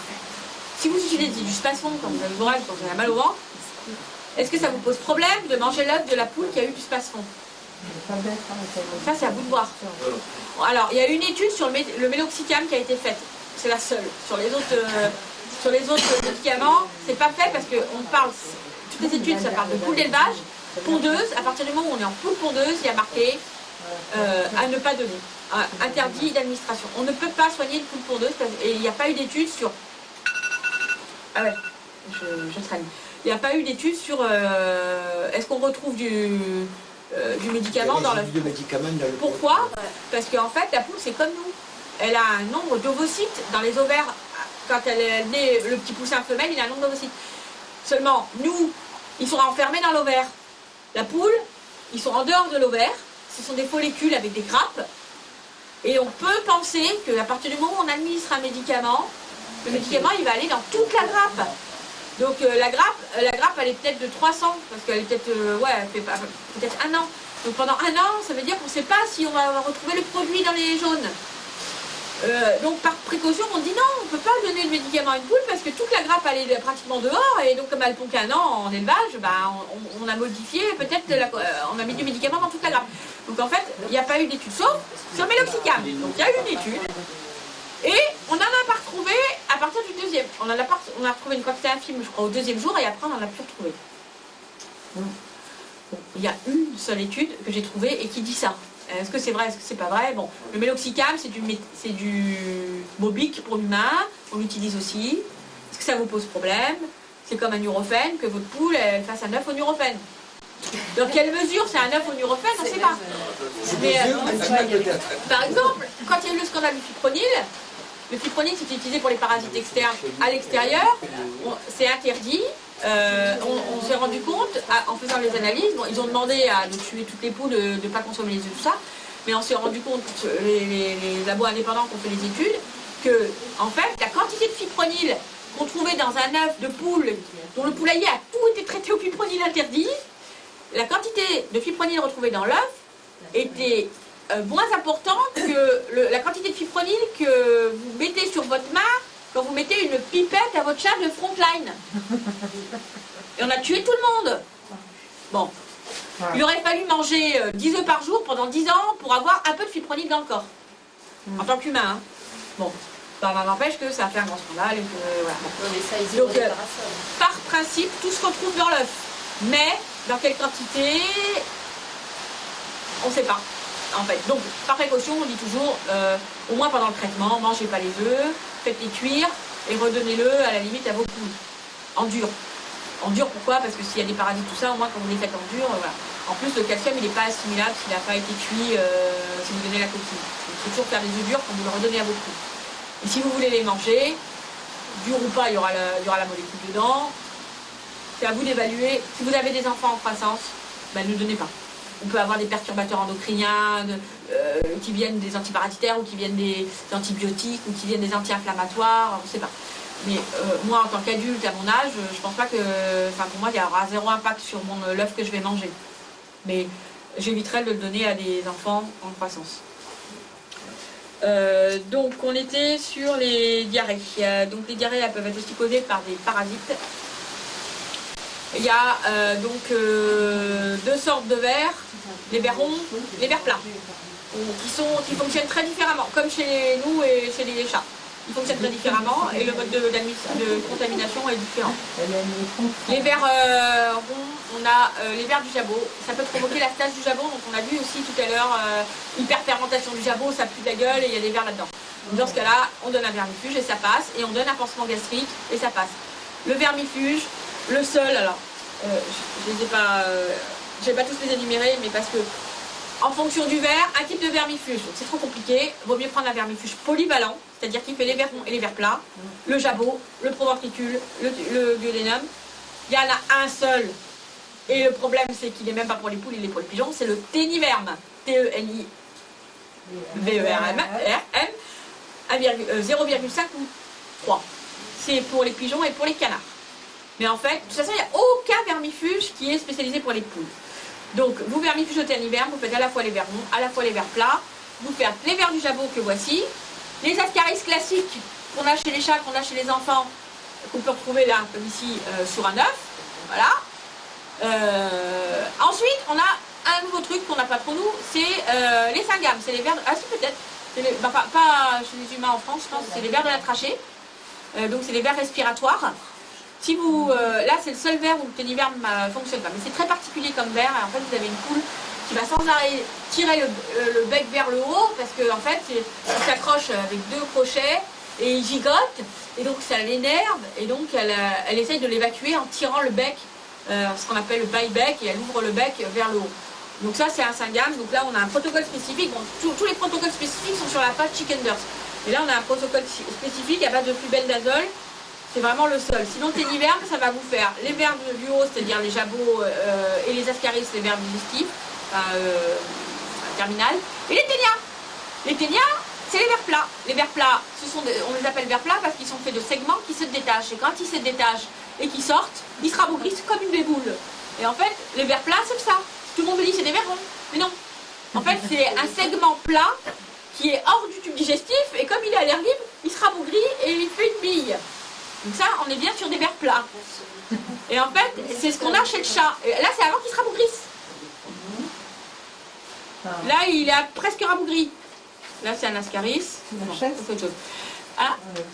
Et donc, on a chez les chats ce qu'on appelle le Dipylidium caninum. Quand on voit comme des petits graineries dans les selles, ben, c'est exactement ça.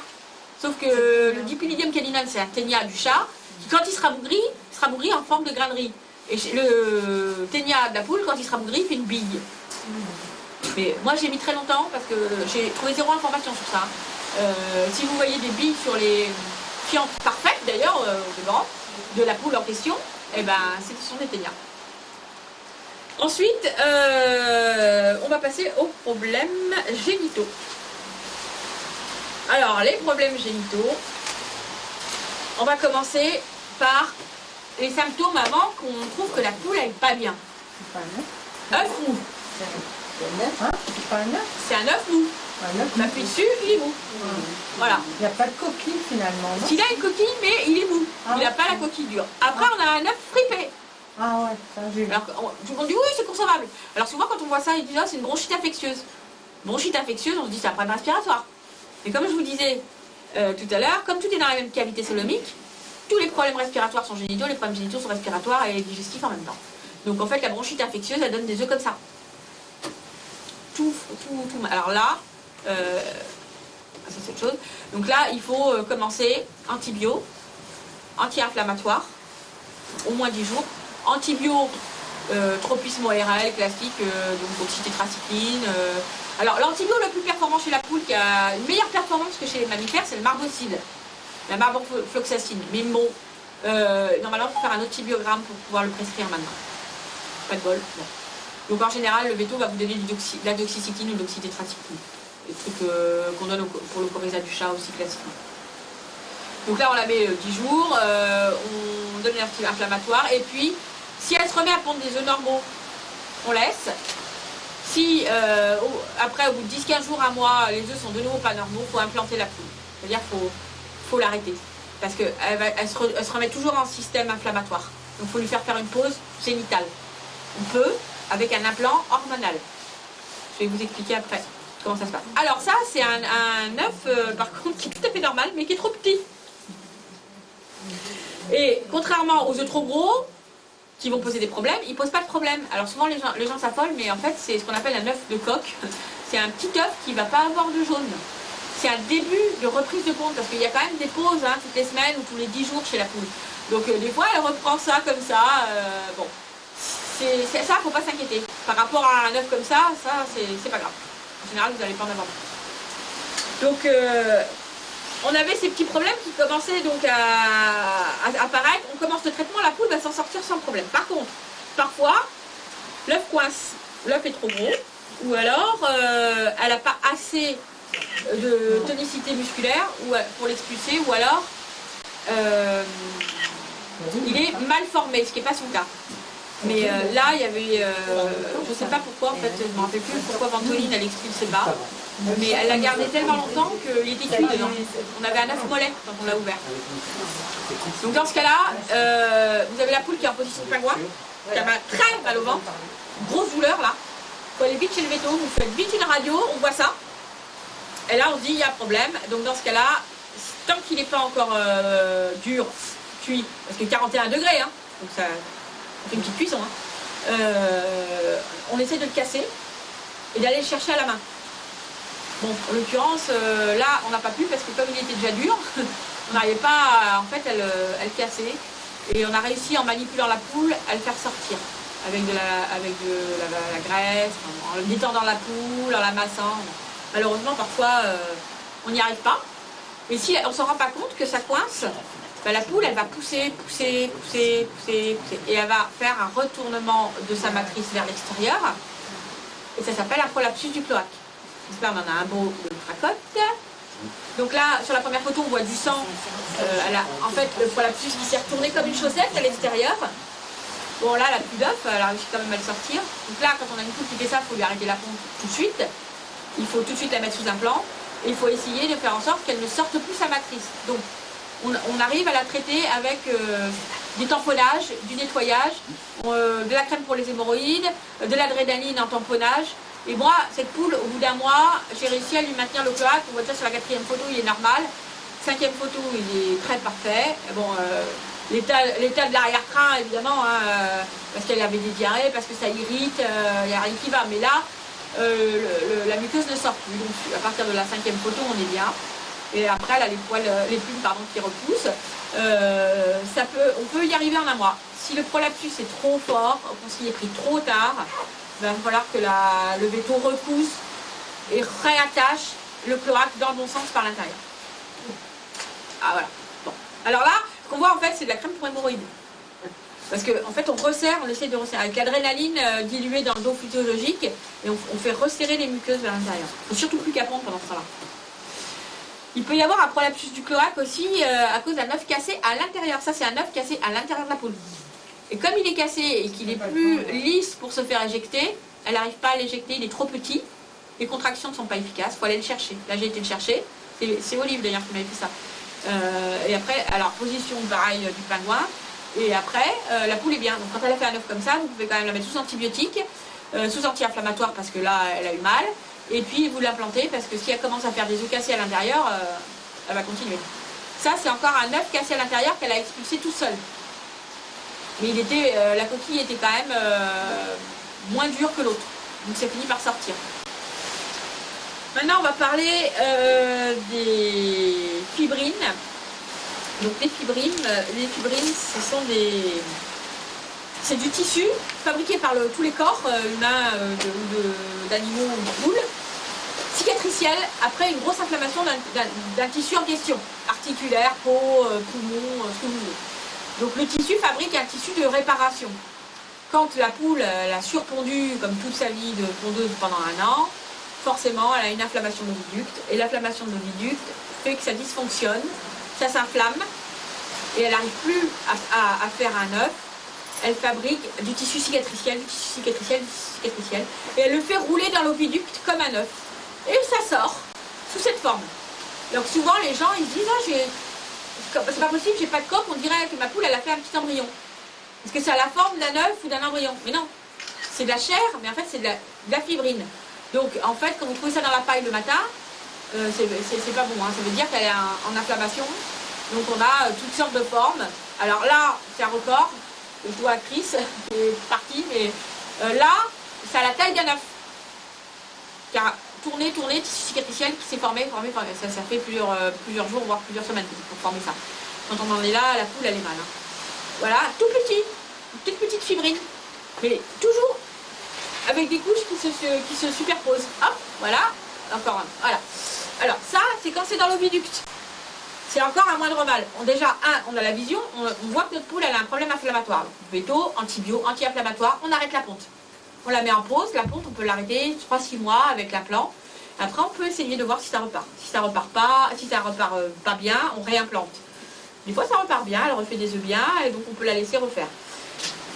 Parfois, on a ce problème-là d'inflammation de l'oviducte tellement haut près de l'ovaire que quand l'ovaire, il y a toute sa grappe de jaune d'œuf qui est sortie, là, à moitié sortie de l'ovaire, c'est en dehors.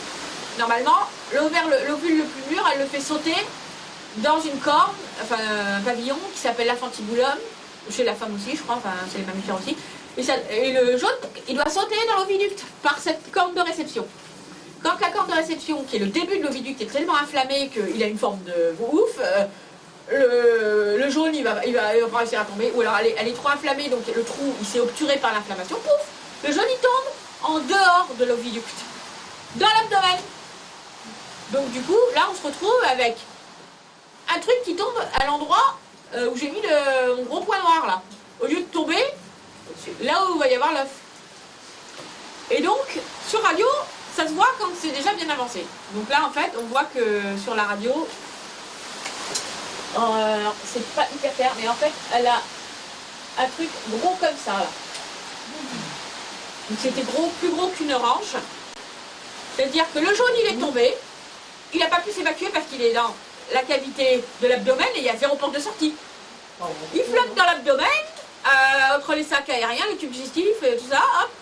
Et là, genre péritonite, on ne peut pas dire péritonite parce que c'est pas le mot exact, mais il y a une inflammation de tout l'abdomen, fabrication de fibrine, qui entoure le jaune, qui entoure le jaune, qui entoure le jaune, de plus en plus de couches, et résultat, on se retrouve avec un truc énorme, de cette taille-là, qui est dans l'abdomen. Donc il suffit d'ouvrir la peau, et on trouve ça. Donc dedans, on voit bien qu'on a eu un problème au départ assez burk, et petit à petit, les fibrines se sont organisées, et elles ont fait des couches comme des lasagnes. Et comme ça flotte, moi j'appelle ça des perles jaunes parce qu'en fait c'est libre dans l'abdomen. Et la fibrine entoure. Là ça a fait que de la merdasse. Ça n'a pas fait de fibrine bien construite. Mais là elle a été opérée. Donc ça n'a peut-être pas eu le temps. Alors parfois on a le jaune d'œuf qui est tombé au fond de l'abdomen et quand on fait une ponction on tombe sur le jaune d'œuf. Alors là c'est bien parce qu'on est au début du problème. Donc on ponctionne le jaune d'œuf, poule vigile, hein. On lui ponctionne son jaune, et normalement, on la met sous antibiotiques, sous anti-inflammatoires, et donc normalement, on a résorbé le problème. Et on la met sous un plan pour qu'elle arrête de faire ça. Donc là, on a du jaune d'œuf direct. Parfois, on a de l'acide, c'est-à-dire, après la phase de jaune d'œuf, on a une phase inflammatoire qui va provoquer du liquide qui remplit l'abdomen. Et c'est ce que je vous disais, que quand on fait le chicken check-up, le liquide jaune que vous voyez dans la seringue jaune, ben, c'est ça qui remplit tout ça. Et du coup, c'est comme un ballon de baudruche. On va chez le béton, on fait... Hein? Elle est en bonne santé. Hein. Oui. Quand on va chez le béton, on fait une ponction, on le sait tout de suite. Donc, vous avez ces fichiers-là, pareil sur Chicken Nurse. Et alors, pour résoudre ces problèmes-là, on soigne tous les problèmes associés, diarrhée, prostate du jabot, parce que bien sûr, on a tout ça en parallèle des problèmes génitaux. Et pour résoudre les problèmes génitaux, antibiothérapie, anti-inflammatoire, ponction s'il y a de l'acide, chirurgie si on arrive à voir sur les radios une perle jaune, et si c'est des fibrines dans l'oviducte, on peut retirer l'oviducte. Il faut savoir que quand on retire l'oviducte, on ne peut pas retirer les ovaires, ils sont trop loin. Donc on résout la moitié du problème, parce que si on enlève l'oviducte et que les ovaires continuent à fonctionner, on va faire des pontes intra-abdominales en permanence, c'est-à-dire que ça sort de l'ovaire, tout ça tombe, ça sort de l'ovaire, tout ça tombe. Donc si on fait ça, une ovidectomie, on est obligé d'implanter pour plus que l'ovaire éjecte ses ovules. Et on n'enlève pas les ovaires? On ne peut pas. On pourrait le faire sous endoscopie, il n'y a personne qui fait. Donc voilà, petit pansement et hop. Alors ensuite, je vous ai beaucoup parlé de l'implant. Donc c'est un implant, à la base, c'est le suprélorhin. C'est un implant qui est utilisé chez les furets, chez les chats et chez les chiens. Il n'y a pas d'AMM sur la peau, bien sûr. C'est un implant qui inhibe les sécrétions hormonales, pas des ovaires ni des testicules, mais plus haut, au stade de l'hypophyse, qui commande ovaires et testicules. Donc en fait, aussi bien mâle que femelle, on commande à l'hypophyse d'arrêter les sécrétions hormonales. Quand une poule, comme je vous ai montré tout au début, dans le check-up, une poule qui manque d'imprégnation hormonale, qui n'est pas en pleine saison de ponte, elle a la crête petite, qui diminue. Une poule qui est pleine d'hormones, qui va pondre plein d'œufs, elle a la crête comme sur la première photo. Sauf que là, c'est la même poule. T'as vu, c'est fou, hein? Avant un plan, après un plan. Donc une poule qui pond avant un plan, elle a la tronche de la première photo, donc c'est sur votre gauche. Enfin, ouais. Et après un plan, j'ai plus d'hormones, je suis comme un petit poussin de 4-5 mois. Donc en fait, à la tête de la poule, on peut savoir quand même si elle a des gros problèmes. Bon, si elle est implantée, ou si elle est implantée aussi. Bon. Là, il y a des changements. Donc l'implant, ça se pose comme ça. Enfin, moi je le pose comme ça. Bon, c'est le béton, il faut qu'on y vole, mais on écarte les plumes. On va donc l'implant, c'est comme la puce chez le chat et le chien. Il y a un trocard. On met le trocard sous la peau. On envoie la puce qui est un petit cylindre à base de verre ou je sais pas quoi, et qui va envoyer l'hormone pendant 3 à 6 mois. Donc c'est un peu le problème, c'est que des fois, certaines poules, ça dure que 3 mois. L'implant, il faut savoir qu'il coûte 80 €, qu'avec la poche chez le béto, vous en sortez pour 110-120 €. Ça dure 3 mois, vous êtes content. Et comment sait-on alors après qu'il faut reprendre remettre un autre? Eh ben ça. C'est Tout d'un coup, oh bah dis donc, la crête, elle commence à devenir un peu plus, voilà. Et il y a le comportement aussi. Elle va vouloir se remettre à faire des œufs, donc à aller dans le nid. Elle va changer de comportement et puis elle va avoir surtout toute sa crête et tous ses barbillons qui vont se remettre un peu à grossir. C'est comme ça. Entre la différence entre les deux, c'est... Alors, il faut savoir que ça c'est une photo qui vient d'un sanctuaire. Bon, en France, personne ne fait ça. On est très rare à faire ça. C'est pas connu. Par contre, dans les sanctuaires en Australie et aux États-Unis, ils font tout ça. C'est-à-dire que toutes les poules de réforme qui sortent, ils les implantent à l'arrivée. Donc, elles arrivent, elles sont comme la première photo et elles sont implantées tout de suite. Et ils les gardent 7-8 ans. Nous, on les garde 3 ans, nos poules. De réforme, hein. Donc ça, c'est une lomane blanche. Il n'y a plus de problème génitaux après. Non, mais ils les implantent tout le temps. Voilà, c'est ça. C'est 100 € par poule tous les 3 à 6 mois. C'est énorme. Ce sont des sanctuaires, végans, machin, trucs, ça va dans leur... Il n'y a aucun œuf éthique dans leur tête, voilà. D'un autre côté, elles ont une double espérance de vie. Hein. Si elles sont adoptées dans des bonnes familles, ou qu'elles restent au sanctuaire, c'est sympa. Donc, on a fini pour les problèmes génitaux. On va passer sur une rapide notion de reproduction parce que, en fait, je vais surtout parler des œufs, en fait, de comment ça se fabrique. Pardon, oui. Et on a la lumière dehors. Donc en fait, il faut savoir qu'une poule, elle pond des œufs pour se reproduire à la base. Donc normalement, elle pond comme tous les oiseaux, que de façon cyclique au printemps. Les poules qu'on sélectionne pour pondre des œufs tous les jours, c'est des races qu'on a sélectionnées pour ça. Donc c'est pas naturel qu'une poule ponde toute l'année. Avant, dans les campagnes, classiquement, on savait très bien que les œufs arrivaient à Pâques, parce qu'elles repondaient à Pâques quand la luminosité augmente. Parce qu'elles ont un récepteur en fait de luminosité qui les redéclenche normalement la ponte. Évidemment, tout ça on a essayé d'éliminer sur toutes les races pondeuses d'élevage. Donc, d'ailleurs, on a un problème là. Voilà. Alors on a parlé un peu des hertz avec Sébastien, et en fait elles ont c'est ce qu'on appelle la vision transcrânienne, c'est ce qui déclenche la ponte. En fait, c'est la durée de la luminosité, c'est pas la température, hein. C'est la durée de la luminosité. Normalement, elles répondent au printemps, elles couvent 21 jours, elles élèvent leurs petits, et la luminosité est basse, donc elles ne se remettent pas à pondre. Ça, c'est sur un an, c'est ce qui se passe. Les poules trafiquées, elles pondent tout le temps. Donc, il y a un gros souci, parce qu'à chaque fois qu'on fait un œuf, on utilise énormément de calcium. Donc, on se retrouve en carence calcique tout le temps. Quand on est une poule pondeuse qui pond tous les jours. Parce que normalement, on pond que 20 jours par an. Alors, pour pallier à ça, on est obligé d'avoir des réponses artificielles, aussi artificielles que la fabrication d'une poule pondeuse. Et donc, c'est comme un peu chez les chats et les chiens, on peut donner des croquettes, c'est-à-dire des extrudés, qui sont mesurés spécifiquement pour les poules pondeuses. C'est pas qu'on a des aliments trafiqués dedans, qui les boostent, et c'est de la drogue, pas du tout. C'est que ça répond très spécifiquement aux besoins d'une poule qui pond tous les jours pendant 1 an. C'est-à-dire un gros volume de protéines, 18%, et un très gros volume de calcium, 4%, enfin, entre 3 et 4%. Si vous donnez que des graines, vraies graines à votre poule, vous n'arrivez jamais à ça. Vous avez beau faire tous les calculs que vous voulez. Vous êtes obligé de supplémenter en calcium dans l'eau de boisson ou dans les gourmandises. et vous êtes obligé de supplémenter en protéines. Donc, si vous ne voulez pas que votre poule elle soit en permanence en déficit de calcium, il faut donner des extrudés. En plus des graines, moitié-moitié. De toute façon, elle va choisir en fonction de ses besoins. C'est-à-dire qu'au moment où elle a besoin de plus de protéines, elle va manger plus d'extrudés. Au moment où elle ne pompe pas, où elle ne fait pas de mue, et qu'il fait trop chaud et qu'elle ne pompe pas, eh ben, elle ne va pas manger d'extrudés, elle va manger que des graines. Et plus de salade. Par contre, quand elle est en pleine saison de ponte ou en pleine saison de mue, il lui faut des extrudés, elle va manger des extrudés. C'est important de comprendre que les extrudés, ils ne sont pas là pour booster la poule à pondre. Ils sont là pour, comme on répond bien aux besoins de la poule, elle va pondre des œufs normaux qui ne vont pas puiser le calcium ailleurs. Où est-ce qu'elle puise son calcium quand elle est en carence de calcium? Dans les os médulaires. C'est-à-dire qu'elle pompe toutes les nuits la réserve de calcium dans l'os. Elle pompe en priorité sur les ailes, parce que c'est ce qui sert pas. Et quand on fait des radios de poule, où est-ce qu'elle est ma radio de poule?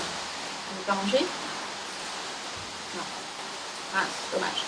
Quand on fait des radios de poule sur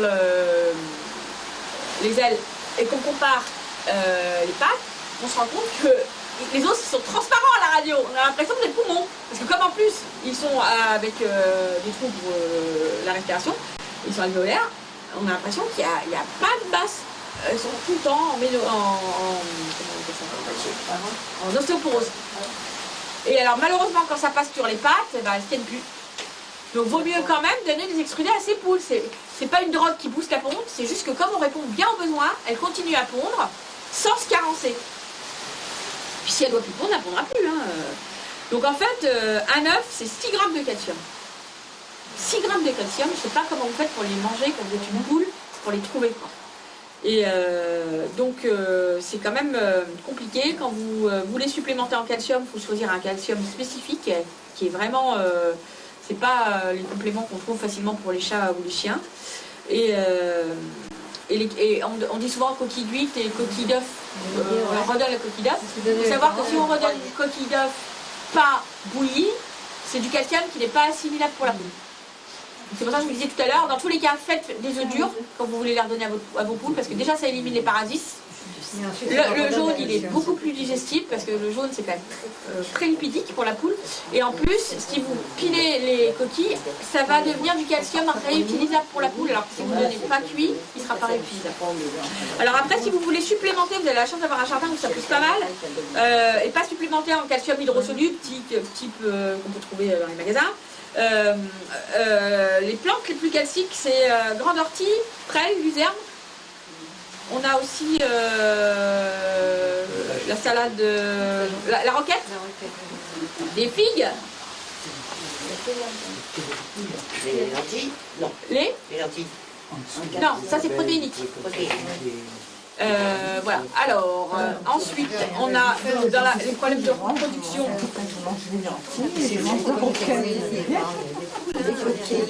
Les problèmes de couvaison. Alors, comme on l'a dit, les poules des réformes, elles ne couvent pas normalement parce que sont sélectionnées pour couver. Mais par contre, ça peut couver. Et des fois, on a des poules qui ne sont pas des poules de réforme, donc du coup, on a des poules qui couvent. C'est un problème. Parce qu'elle va couver, et un jour, elle va s'épuiser, elle va arrêter de manger, elle va rester dans un poulailler, c'est l'été, elle va surchauffer, elle s'arrache toutes les plumes, elle se fait des plaques de couvaison, elle s'arrache toutes les plumes sous le ventre pour pouvoir plaquer ses œufs, pour pouvoir les réchauffer mieux. Elle perd en poids, elle est épuisée. Alors surtout si vous n'avez pas de coque et que vous n'avez pas de poussin, de toute façon, surtout ne la laissez pas couver. Donc pour éviter la couvaison, on a des tas d'astuces, il y a des trucs plus ou moins violents sur internet qui traînent. Moi j'ai un PDF sur ma page, vous pouvez l'utiliser.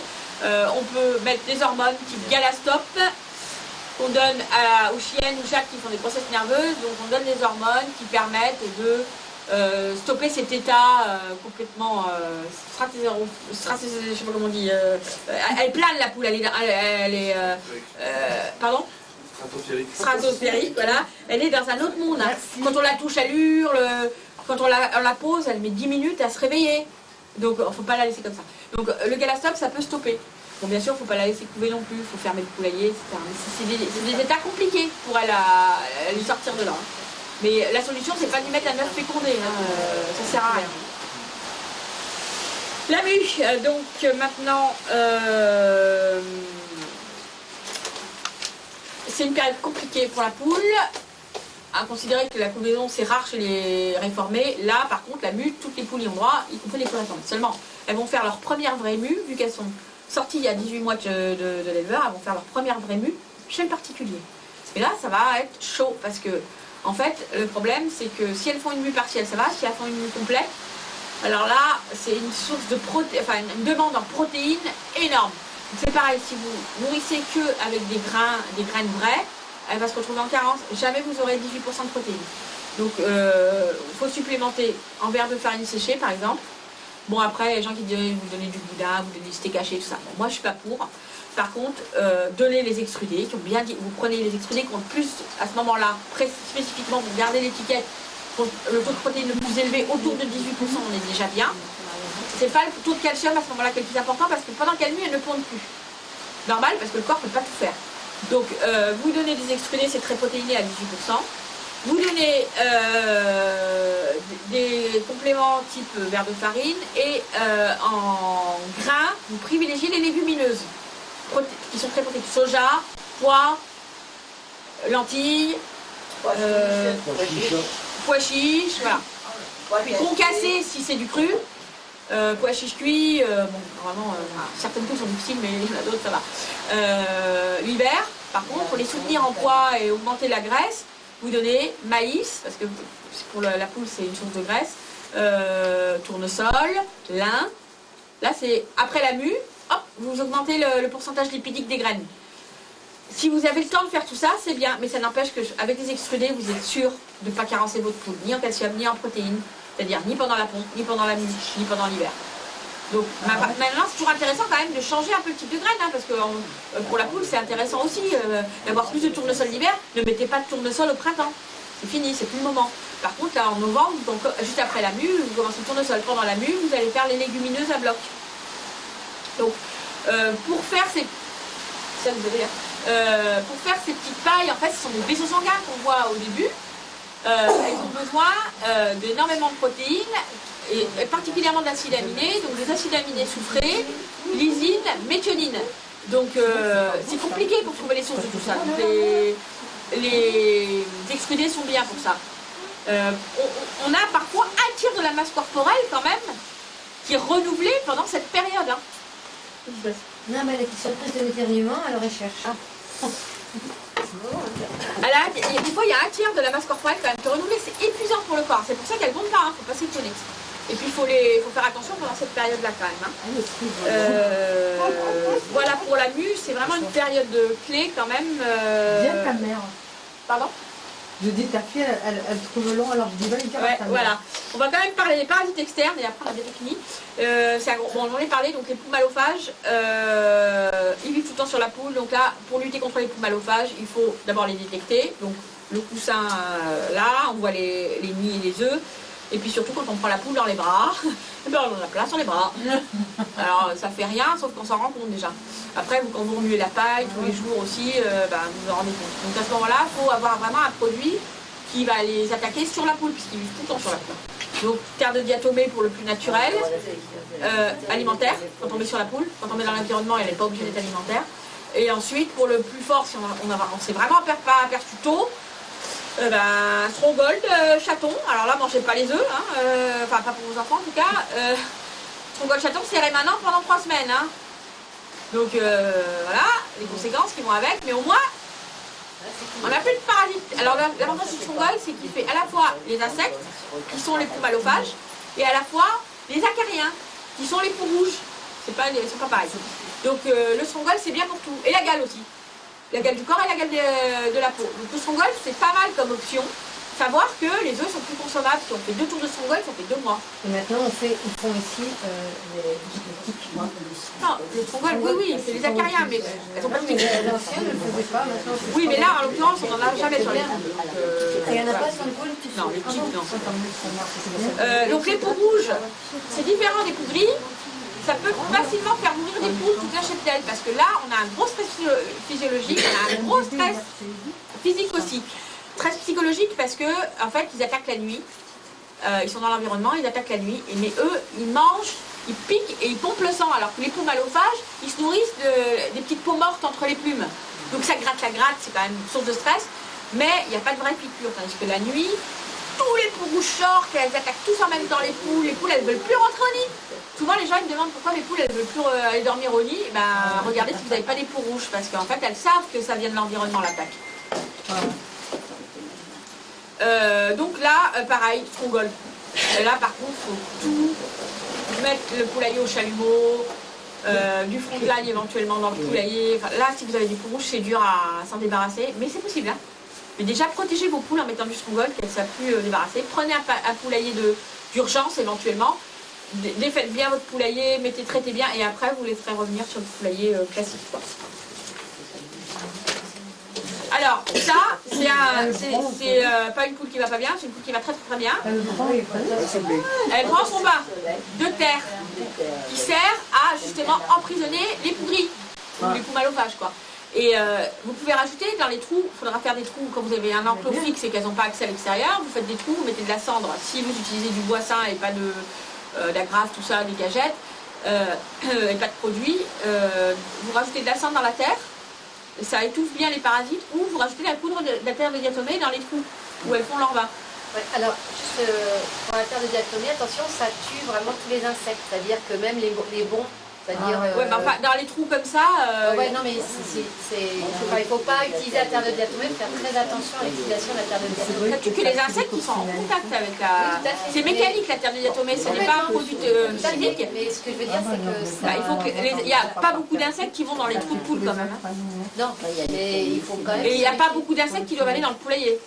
Non, mais ce que je veux dire, c'est que d'une manière générale, comme on parle beaucoup de la terre de diatomée, il faut faire attention parce que la terre de diatomée, elle ne sélectionne pas les mauvais des gens. Ah non, c'est mécanique, donc tout ce qui est insecte et acarien.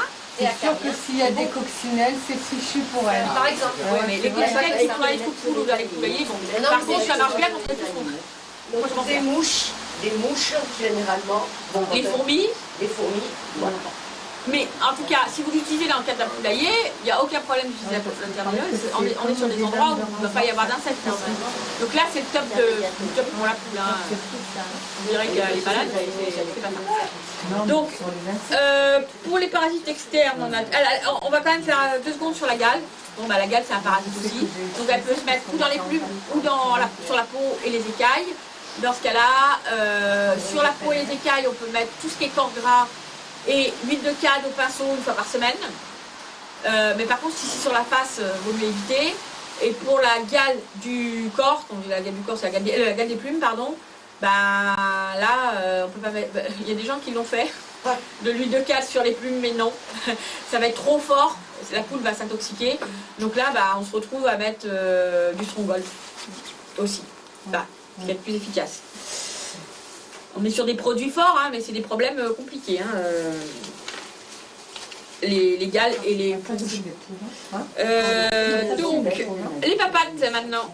Donc, comme on disait tout à l'heure, le problème de la carence permanente calcique des poules qui sont alimentées qu'aux graines, qui se retrouvent avec des os en ostéoporose. On a parfois des luxations de hanches, la poule qui peut plus tenir, etc. Mais ça, là, on est sur un cas précis d'une poule de chair. En fait, ça, c'est un cote. Ça, il n'y a même pas besoin... Là, en fait, il a 2 mois. Il n'y a même pas besoin d'attendre qu'il y ait une carence quelque part. C'est-à-dire que le poulet, il est déjà trop lourd. Poule ou poulet, ils sont déjà trop lourds à 2 mois pour se soutenir. Donc, quand on sauve des poules de réforme, on a des problèmes génitaux. Mais si on a l'idée de sauver... des poules de chair, ce qui n'arrive pas, hein, parce que ils sont mangés. Mais si on fait une opération, parce que ça arrive, ils font des opérations médiatiques, ils retirent des poulets de chair parce qu'ils sont abattus à 40 jours. Hein. Une poule pondeuse, ça fait 18 mois, mais une poule de chair, ça fait 40 jours.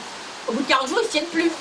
On a fait grossir tellement pendant 40 jours qu'on a tout ce qu'il faut en chair, mais elle ne peut plus marcher, donc on les ramasse souvent d'ailleurs avec des trucs mécaniques, parce qu'elle ne peut plus arquer, elle ne peut plus avancer jusqu'à la sortie, quoi. Donc on a ce genre de poules là qui ont même pas 2 mois et qui ne peuvent plus marcher. Donc, ah ben il n'est plus là, il n'est pas là mon chariot, il est à côté de balle. Donc on peut construire des petits chariots qui aident à leur faire finir leur croissance, le temps que les articulations et les os se modifient, c'est-à-dire au moins 1 mois de plus. et on leur fait passer le cap. Sinon, c'est des poulets qui ne marcheront plus après. Hein. Ils sont par terre, si on ne fait pas ça, ça ne sert à rien de l'avoir sauvé. Mais après, ça se régule. Par contre, c'est des poulets à qui on ne donnera jamais de maïs, jamais de tournesol. Hein. Ça, c'est des poulets qui sont au score corporel 5, qui n'arrivent jamais à une pondeuse. Mais par contre, là, on est dans un problème qui sera permanent de surpoids. Et donc peut pousser. Enfin, moi j'en ai eu une comme ça et elle est morte étouffée en fait. Parce que après, elle produit trop de graisse aussi, le cœur, tout. Bon, a été, autant les poules pondeuses, ça produit trop d'œufs, mais les poules de chair, elles produisent trop de chair, de graisse, et là, les poumons, il n'y a plus de place, les sacs aériens, il n'y a plus de place, le foie, il n'a plus de place, plus rien n'a de place, et donc elles sont en insuffisance respiratoire, donc elles deviennent violettes assez facilement, quand elles arrivent à se bouger. Et après, si elles ne se bougent pas, elles ont des escarres, hein, de toute façon, voilà. Voilà. Alors là, c'est une luxation de la hanche sur barbichette. Quand elle est sortie, hein, c'est ma première. Et bon, bah, bien sûr, quand ils les sortent d'élevage, ils les prennent par une seule patte. Donc là, on est typiquement dans des poules qui sont carencées en tout, et donc surtout en calcium, et donc elles ont des os, c'est tout mou. Et là, l'articulation n'a pas tenu, donc luxation de la hanche. Donc elle a eu l'immobilisation quelque temps, elle a toujours plus ou moins boité un petit peu, mais elle s'en est sortie sans chirurgie. Le problème des pattes, le dernier, c'est les pododermatites. Alors les pododermatites, j'en ai parlé 2 secondes tout à l'heure. C'est le coussinet central qui... alors ça arrive aussi aux poulets de chair qui sont trop lourds, mais ça arrive aussi à des poules qui vivent sur un substrat trop humide, notamment dans les parcs où il y a tout le temps des poules. C'est-à-dire entre fiente et climat, on se retrouve avec des coussinets toujours humides, ça commence à faire une petite abrasion, ça fait un ulcère, et comme les ulcères pour tout le monde, c'est comme les oiseaux, c'est comme pour tout le monde, les ulcères c'est une galère. Il faut arrêter le frottement, il faut protéger la zone qui frotte, et donc c'est compliqué. Donc on y arrive, hein. Voilà ce que ça fait.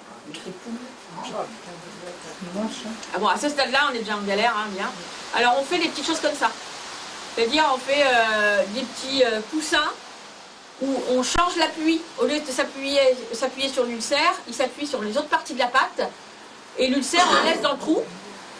On le soigne, c'est-à-dire bain, crème, et après on met un pansement pour fixer. Alors la poule elle est sur des patins s'il y en a 2, mais c'est le seul moyen pour combattre les ulcères. Voilà. Tu peux prendre des pinceaux de corps. Mais c'est merveilleux. Alors ça je vous le montre parce que c'est un peu le même principe. Là on est sur des poules qui étaient sous-alimentées dans un élevage, de 9 mois pourtant, mais le mec il donnait à manger que le soir, assez tôt, parce qu'il voulait rentrer chez lui. Il avait des poules comme ça, il avait... Elle est où Marie? Là. Il avait de poules lui, 800 poules? 300 poules? Je sais plus. 300 poules. 300? 300 et il faisait des hangars après pour... Voilà. Donc là il y avait 300 poules, donc ce qui est correct pour un élevage, elles sont en plein air et bio. Sauf que, comme il faisait ça en plus d'une autre activité, lui il arrivait le soir, il donnait des graines, hop, il enfermait et il se tirait. Il donnait pas le matin pour qu'elles soient sûres de rentrer. Enfin ça je l'ai compris qu'après, mais du coup elles se bouffaient les poules. Et notamment pendant la mue, comme elles étaient carencées en tout, dès qu'il y avait une plume neuve qui pousse, c'est bourré de protéines d'acide aminé soufré. Elle bouffe la plume qui pousse, ça gifle du sang, tout le monde voit le sang sur la poule, tout le monde se jette sur la poule qui commence à saigner, et en fait Fawcett, c'est ma poule, elle a été mangée sur le dos. Jusqu'à l'os, c'est la colonne qu'on voit au milieu, mais c'est pas, les muscles ont été mangés. Ça ne repousse pas, donc elle est toujours avec 2 fosses, c'est pour ça qu'elle s'appelle Fawcett, musculaire. La peau a repoussé dessus, mais les muscles ne repoussent pas. Donc voilà, après traitement. Donc ça c'était à son arrivée, après traitement. Et, alors, et là vous voyez toutes les pailles de repousse autour de la lésion. Et donc je sais plus ce que je voulais dire à propos de Fawcett. Voilà. Bon, ah oui non, en fait c'est le même principe de traitement que les pododermatites, c'est-à-dire qu'il faut désinfecter à la bétadine savon en bain, rincer, sécher, et là mettre un corps gras. Pour les pododermatites, et ça c'est pas toujours évident parce que bon. Alors on utilise aussi des pansements hydrocolloïdes ou corps gras. Ça dépend de l'emplacement de la lésion de la peau, sous la patte ou sur le dos. Ça peut être du bioderme, ça peut être des gaz de corps gras, mais il faut surtout alimenter parce que là on est sur des cicatrisations de seconde intention, c'est-à-dire que ça ne va jamais se refermer comme ça. Ça va repousser par l'intérieur, que ça soit sous le coussinet. C'est pour ça que c'est très long les cicatrisations de seconde intention. Ça doit repousser par l'intérieur. Il ne faut jamais que l'extérieur soit infecté. Il faut toujours le laisser souple. Donc c'est pour ça que c'est comme les grands volets, il faut mettre des camps gras pour que ça pousse facilement. Il faut toujours désinfecter. Voilà. Et voilà. Donc après, 2 secondes sur les particularités des poules. Donc j'en ai parlé vite fait. Mais le comportement de froid, il faut vraiment le garder en tête parce que ça nous cache tous les symptômes. Et donc quand on s'aperçoit qu'une poule est malade, on peut tout de suite se dire que c'est grave. Donc il ne faut pas trop hésiter avant d'aller chez le veto. Donc il vaut mieux essayer de trouver le veto avant d'avoir des poules d'ailleurs. On a donc une anatomie très particulière parce que le système digestif, génital et respiratoire, ils sont tous collés, donc ils ont tous les mêmes germes. La glycémie est très élevée, donc elle est vite en hypoglycémie quand elle est en anorexie, donc elle est vite complètement HS. Elle est vite en insuffisance respiratoire de par ses petits poumons aussi, donc il ne faut pas hésiter à les mettre sous pression d'oxygène. Ça c'est des petites clés. Elles ont un métabolisme accéléré, donc le convénia qui fait 6 heures chez la poule fera quand même 12 jours chez le chat par exemple. Hein. Et on a une ration alimentaire vraiment spécifique, autant protéines, autant calcium par rapport à n'importe quel animal. On est vraiment dans des taux, voilà. Donc je pense que j'ai fait le tour, j'ai été un peu longue.